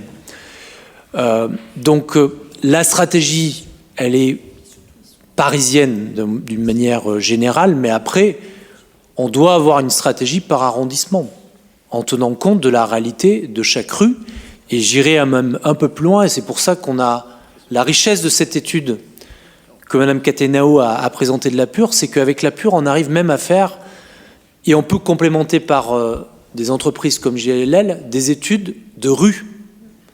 L'étude de la Pure, ça permet au maire d'arrondissement et à ses adjoints de regarder une dynamique commerciale à l'échelle d'une rue et de voir ensuite comment, à partir de la stratégie parisienne, que je rappelle est d'abord la lutte contre la monoactivité, la lutte contre la vacance, la dynamique commerciale, comment à partir de là, on a une stratégie d'arrondissement, voire de quartier, qui peut être différente dans le 20e arrondissement où on a une sociologie, le pouvoir d'achat est beaucoup plus faible, que dans un quartier qui a peut-être une valeur touristique ajoutée plus importante. Donc je suis d'accord avec vous de la prise en compte différenciée de chaque arrondissement, et même dans un arrondissement, je prends le 18e. La réalité de Montmartre est complètement différente de la réalité de la Porte de la Chapelle. Donc on est conscient de ça. Je voudrais vous dire aussi qu'on est conscient, et Gérald Barbier, le vice-président de la CCI, l'a dit, Le commerce est un domaine qui bouge beaucoup, qui change, qui est des fois pas maîtrisable parce qu'on est sur des attitudes de consommation qui peuvent s'accélérer avec des tendances, avec des modes, avec des influenceurs. On voit maintenant le rôle important d'Instagram notamment. Et on voit d'ailleurs que beaucoup... vous savez, j'ai la mode aussi dans ma délégation et je vois à travers la mode aussi le rôle de l'influence et le rôle des réseaux sociaux. Gérald Barbier l'a évoqué. Aujourd'hui, moi, tous les jeunes créateurs, on a d'ailleurs les écoles d'art comme l'école du Perret, l'école Estienne et l'école Boulle. Les jeunes qui sont dans ces écoles d'art, tous maintenant, ils sont tous branchés sur les réseaux sociaux et notamment sur Instagram. Et je vais vous donner un autre exemple puisque vous êtes restaurateur et cafetier. Aujourd'hui, beaucoup de cafetiers nous disent que la photo de leur devanture et notamment le développement des fleurs en plastique joue dans leur chiffre d'affaires. Donc, vous voyez qu'aujourd'hui, non, mais c'est pas votre cas. Ben, vous avez raison. On est d'accord. Voilà. Mais vous savez très bien que dans la profession actuellement, c'est la tendance. Et c'est pas une tendance. C'est pas une tendance de qualité. C'est pas une tendance de qualité. C'est pas une tendance derrière sur une qualité de service, sur une qualité gustative, etc. C'est une tendance d'image. Et donc, le problème, c'est qu'aujourd'hui, le commerce, il mute, il bouge aussi par rapport à ce que le maire a évoqué, hein, les effets de marque, l'effet, etc. Et donc, nous, il faut qu'on s'adapte à ça. Et il faut qu'à l'échelle du quartier, on puisse s'adapter aux évolutions de consommation. C'est pas simple, parce que, comme j'ai dit, on maîtrise que 13% des beaux commerciaux. Ça veut dire quoi? Ça veut dire que plus de 70% est dans le privé. Et c'est un milieu très libéral. Et même dans ce milieu-là, ça serait mal vu des fois que la mairie décide à la place d'eux. Voilà, donc on doit tenir compte de ça. Ensuite, vous avez évoqué avec le monsieur qui est hôtelier tout à l'heure, et je l'ai dit en préambule, je suis un adjoint malheureusement qui est à la frontière de beaucoup de délégations. Et vous avez raison parce que toutes les réunions que je fais se multiplient beaucoup les effets extérieurs liés quand même à la mairie, de voirie, de transformation de l'espace public. Évidemment, on veut faire face aux enjeux climatiques, au réchauffement climatique. Il faut qu'on change nos modes de déplacement, notre manière de vivre la ville. Il faut qu'on végétalise. Il faut donner une place beaucoup plus importante aux piétons et aux vélos et aux transports en commun. Mais ça veut dire aussi qu'il faut tenir compte de ceux qui font vivre la ville, et notamment les livraisons. Et dans mon rôle, je dois composer avec mes collègues adjoints, notamment l'adjoint à la voirie et au déplacement. Et c'est pas toujours simple, parce que lui aussi, il a des exigences et des chiffres à faire de transformation de l'espace public. Mais j'ai conscience, et vous n'êtes pas les premiers à le dire, qu'on a un problème de livraison, et il faut qu'on règle cette question-là. On a un problème de personnes qui ne travaillent pas à Paris, qui travaillent à Paris mais qui n'habitent pas à Paris. La majorité des acteurs dans le commerce, notamment dans l'hôtellerie, la restauration, ont des salariés qui habitent en banlieue. Et il faut tenir compte de ça. Voilà. Donc c'est des enjeux auxquels on doit répondre. Et puis je termine sur une question qui a été abordée sur l'Office du tourisme et la question de la dynamique et de l'attractivité. Moi, je souhaite d'abord relancer et développer les associations de commerçants. J'ai fait ma première saison de Noël et je vois que là où le commerce fonctionne bien, c'est là où il y a les associations de commerçants les plus forts et c'est bien souvent là où on accompagne le plus, notamment pour Noël et autres. Donc ça, il faut qu'on revoie. Il faut qu'on aide beaucoup plus ces associations à se créer, à avoir des dynamiques, pas simplement dans les périodes de Noël, et de voir comment, avec les maires d'arrondissement, cette question de la dynamique commerciale qui part de la rue et de l'association des commerçants peut être aidée et renforcée. Je pense que c'est essentiel. On a perdu ce réflexe. Et j'en viens au tourisme. Nous avons décidé avec Corinne Ménégo et l'Office du tourisme de développer dans nos kiosques de presse la possibilité de informer. Et donc nous allons, je suis en cours de changement du règlement des kiosques, mais nous allons ouvrir des expérimentations avec les kiosques de presse et l'Office du tourisme pour qu'un certain nombre de kiosquiers qui vendent la presse jouent ce rôle aussi auprès des touristes et auprès des commerçants. Et je crois que notre tissu de kiosquiers doit faire aussi ce rôle et cet effort, et c'est en cours avec l'Office du tourisme. Mais pour les Jeux, en tout cas, ça sera une nouvelle étape. Je pense aussi à la Poste. La Poste est actuellement en cours de négociation aussi avec nos kiosquiers sur tous ces enjeux. Voilà. En tout cas, moi, je suis à votre disposition et merci de toutes vos questions parce que c'est comme ça qu'on avance. Il y a un kiosque dans le 6e. À quel endroit? Odéon, c'est ça, je crois. Non, j'ai un doute. Je l'ai sur mes petites fiches. Voilà. Je regarde. Je vous dis ça tout de suite. Non, c'est autre chose. Non, c'est pas la même chose. Bon. Je vous redis. Elle va nous le redire. Parce qu'il est en cours de définition. Il est en cours de définition. Moi, je vous propose peut-être maintenant de nous séparer, mais je voudrais on va présenter Esther Corman, qui est la dynamique présidente du... Elle veut poser une question, peut-être? Oui, je voulais poser une question. Voilà, allez-y. C'est la toute nouvelle présidente des commerces de la rue de l'Odéon. Et c'est pas facile, rue de l'Odéon, parce que c'est une rue ancienne, c'est une rue compliquée, et parce que le commerce, c'est un combat tous les jours. Allez-y. Bonsoir, merci pour la présentation. Mais c'est aussi très sympathique de travailler rue de l'Odéon. Non, j'avais donc une question. Vous avez beaucoup parlé effectivement de l'attractivité de Paris auprès des étrangers. Vous avez évoqué, Monsieur Bonnet, ces beaux articles du New York Times faisant le focus sur l'artisanat parisien. Je me demandais, quand on a un petit commerce, quels outils Paris propose pour se faire connaître auprès des étrangers, peut-être. La réponse se trouve peut-être du côté de l'Office du tourisme de Paris. Question symétrique, comment se fait-on connaître, Monsieur Fauré, lorsqu'on est un nouveau commerce auprès du Lutetia? Et troisième question qui n'a rien à voir, mais puisqu'on est là ce soir, je la pose. Après 30 ans d'existence, le Conrad Shop ferme. Savez-vous ce qu'il en adviendra? Voilà. Alors, Madame Médégo, qui a un rendez-vous professionnel après, qui va répondre très rapidement. J'ai un dîner à la chambre de commerce, on m'attend. Oui, effectivement, en fait, l'idée pour nous, c'est de pouvoir promouvoir le maximum d'activités sur l'ensemble des arrondissements. Donc, tout à l'heure, on parlait de la rive gauche. Alors, je vous assure qu'on a beaucoup d'activités sur la rive gauche. C'est pas nos points en tant que tels qui sont les plus facteurs d'attractivité, parce que nous, on reçoit assez peu de monde finalement aujourd'hui en cette ère du digital. Il faut quand même l'avoir en tête. Donc, l'idée d'utiliser les kiosquiers, les buralistes demain, la poste, etc. C'est un moyen aussi d'avoir du maillage territorial le plus large possible. Et donc, évidemment, le 6e arrondissement en fait partie. Sur le reste, comme je le disais tout à l'heure, on a un gros site web qui s'appelle parisjet'aime.com, qui représente 15 millions d'utilisateurs uniques par an, sur lequel on fait beaucoup de dossiers qui est traduit en 10 langues, etc. Donc, bien évidemment, on peut relayer l'ensemble des informations. Il est en pleine refonte, notamment avant les Jeux Olympiques. Nos réseaux sociaux se font également le relais des différentes activités, notamment culturelles ou attractives, en fait, qui ont lieu sur le territoire. On a fait d'ailleurs des choses avec Photodesk sur la photo. On a relayé évidemment tout ce qui est musée du Luxembourg. On a relayé l'ouverture de la maison Gainsbourg, c'est à la limite. Mais voilà, enfin, on est effectivement dans cette logique-là, bien évidemment, et d'accompagner toute l'actualité, en fait, qui peut avoir lieu. Et enfin, cette web app dont je parlais tout à l'heure, My Paris Je t'aime, est un sujet quand même très important sur lequel on va travailler là en déploiement de cet outil, puisqu'en fait, elle est activable via un QR code, en fait, qui sera dans tous les commerces. La chambre de commerce, on a déjà distribué dans 1000 commerçants, je crois, à peu près. Donc, évidemment, on est à disposition aussi et on vous en donnera. C'est des petits stickers qui permettent de montrer le QR code de cette manière-là. Ils seront sur tous les kiosques à journaux, les bureaux de poste, etc. Et l'idée, c'est de pouvoir avoir une carte géolocalisée.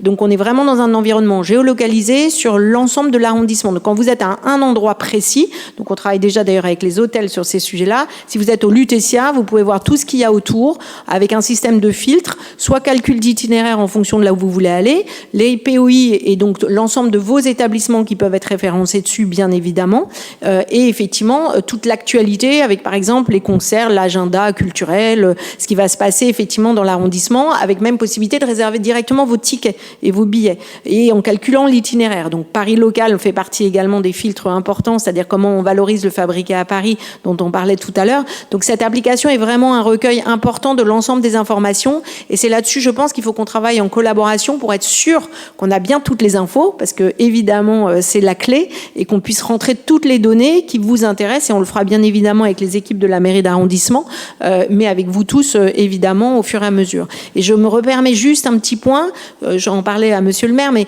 sur les informations, puisque évidemment vous manquez d'informations sur un certain nombre de choses, et je le comprends bien parce que c'est très compliqué. Et je vous assure qu'on a 1600 adhérents. Donc je vois bien l'ensemble de l'écosystème avec des tout petits, des indépendants qui ont du mal à avoir les infos. On est là pour ça. Donc aujourd'hui, notamment pour les jeux, c'est ouvert à tout le monde, même les non-adhérents. Vous pouvez avoir accès à toutes les informations que nous produisons. Donc que ce soit des éléments de langage, des éléments de fréquentation, les périmètres, le fonctionnement. Je peux répondre quasiment à toutes les questions, je crois, maintenant. Je deviens assez rodée. Et on fait tous les mois des rendez-vous auxquels vous êtes bien évidemment invités en visioconférence, de manière à ce que vous puissiez avoir toutes les infos. Donc au contraire, utilisez-nous, on est là pour ça et on est là vraiment pour répondre à toutes les questions, même les plus individuelles et spécifiques possibles. Je vous assure que je réponds à tous les mails et toute l'équipe effectivement est sur le pont pour pouvoir vous aider et vous accompagner au mieux sur ces sujets-là parce qu'on sait que c'est compliqué. On a déjà nourri la base Paris Local avec toutes les adresses des artisans du 6e, et ils sont nombreux. On est prêt à vous submerger avec les adresses des galeries d'art.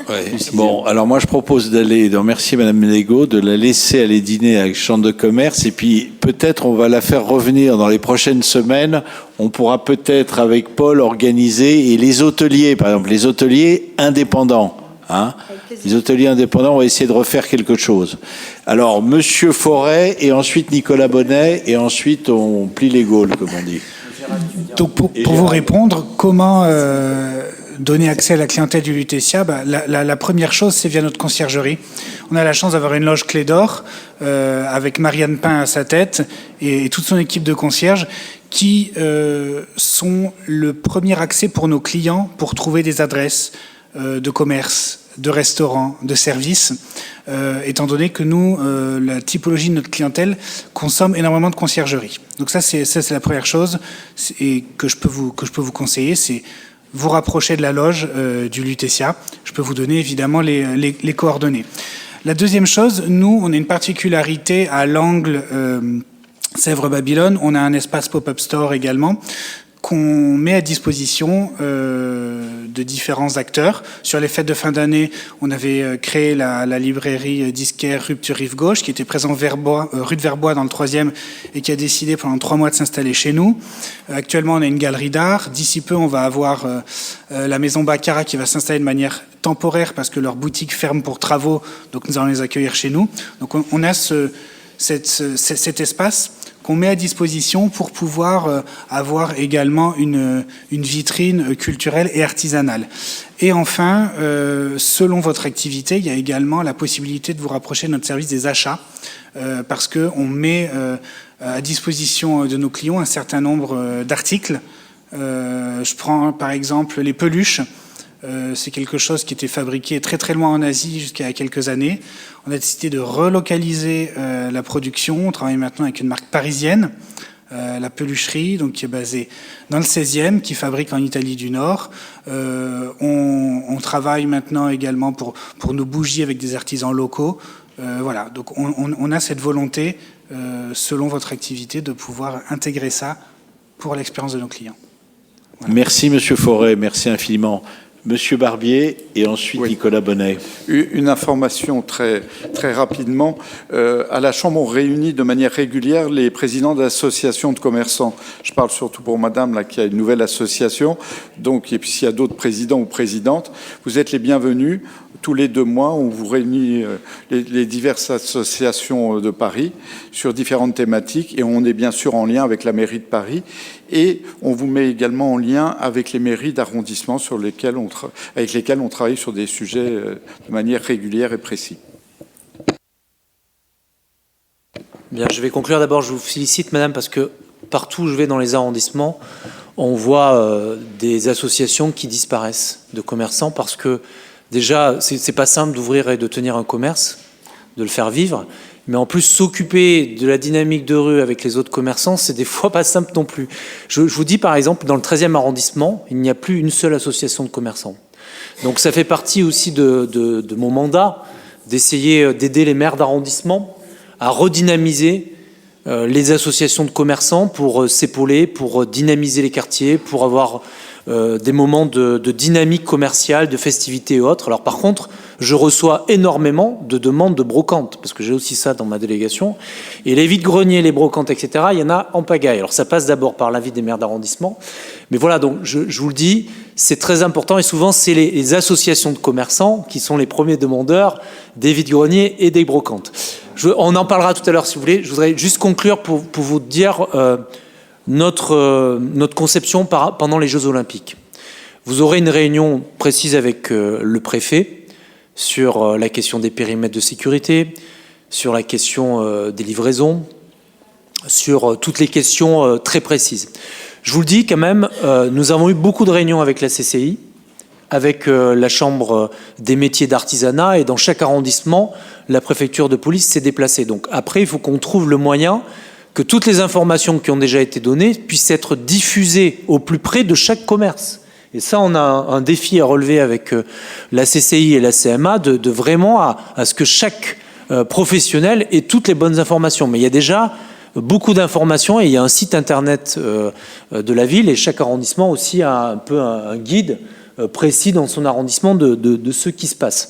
Vous dire que notre état d'esprit, nous, c'est que Paris, et c'est l'état d'esprit du préfet, fonctionne comme d'habitude au mieux, et qu'on ne pénalise le moins possible la vie quotidienne des Parisiens pendant ces Jeux Olympiques. Donc, il y a eu beaucoup de rumeurs qui ont circulé en disant on ne peut pas faire ci, on sera bloqué, etc. Non, la volonté, et c'est une volonté partagée avec la préfecture de police, c'est que les commerces restent ouverts partout, que les Parisiens puissent vivre cet événement inédit, qu'on ne revivra pas. On a eu les Jeux Olympiques il y a 100 ans, on ne le reverra pas, notre génération ne le reverra pas.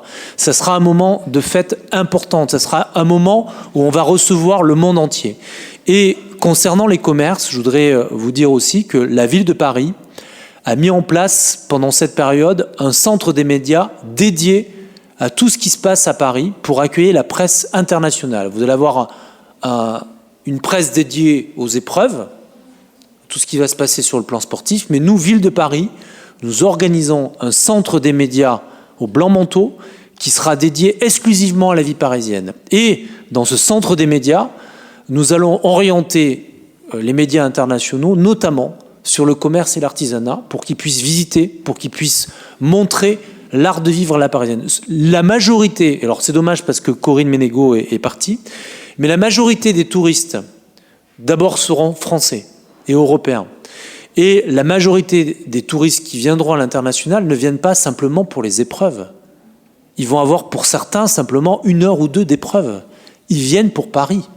Ils viennent pour voir notre façon de vivre à la parisienne. Ils viennent pour rencontrer certains métiers, certaines façons. Et ils viennent pour nos terrasses, pour nos restaurants, pour notre gastronomie. Ils viennent pour Paris.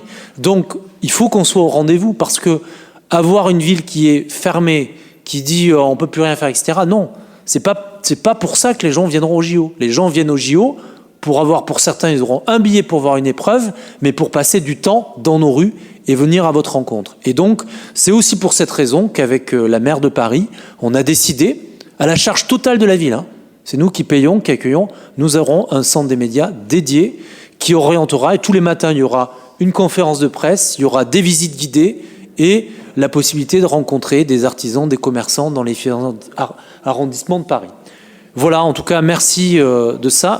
Donc une permanence pour ceux qui n'ont pas entendu. En tout cas, merci à tous. Merci à Nicolas Bonnet, merci à Gérald Barbier, merci à Pascal Cataneo, merci à Pierre Forêt qui nous a fait rêver avec le Lutetia. Depuis 1910, il n'y a plus de témoins oculaires, mais donc j'espère qu'en 2110, vous serez encore là. Et puis, merci à tous, bonne soirée, et on continue à travailler sur tous ces problèmes. Merci.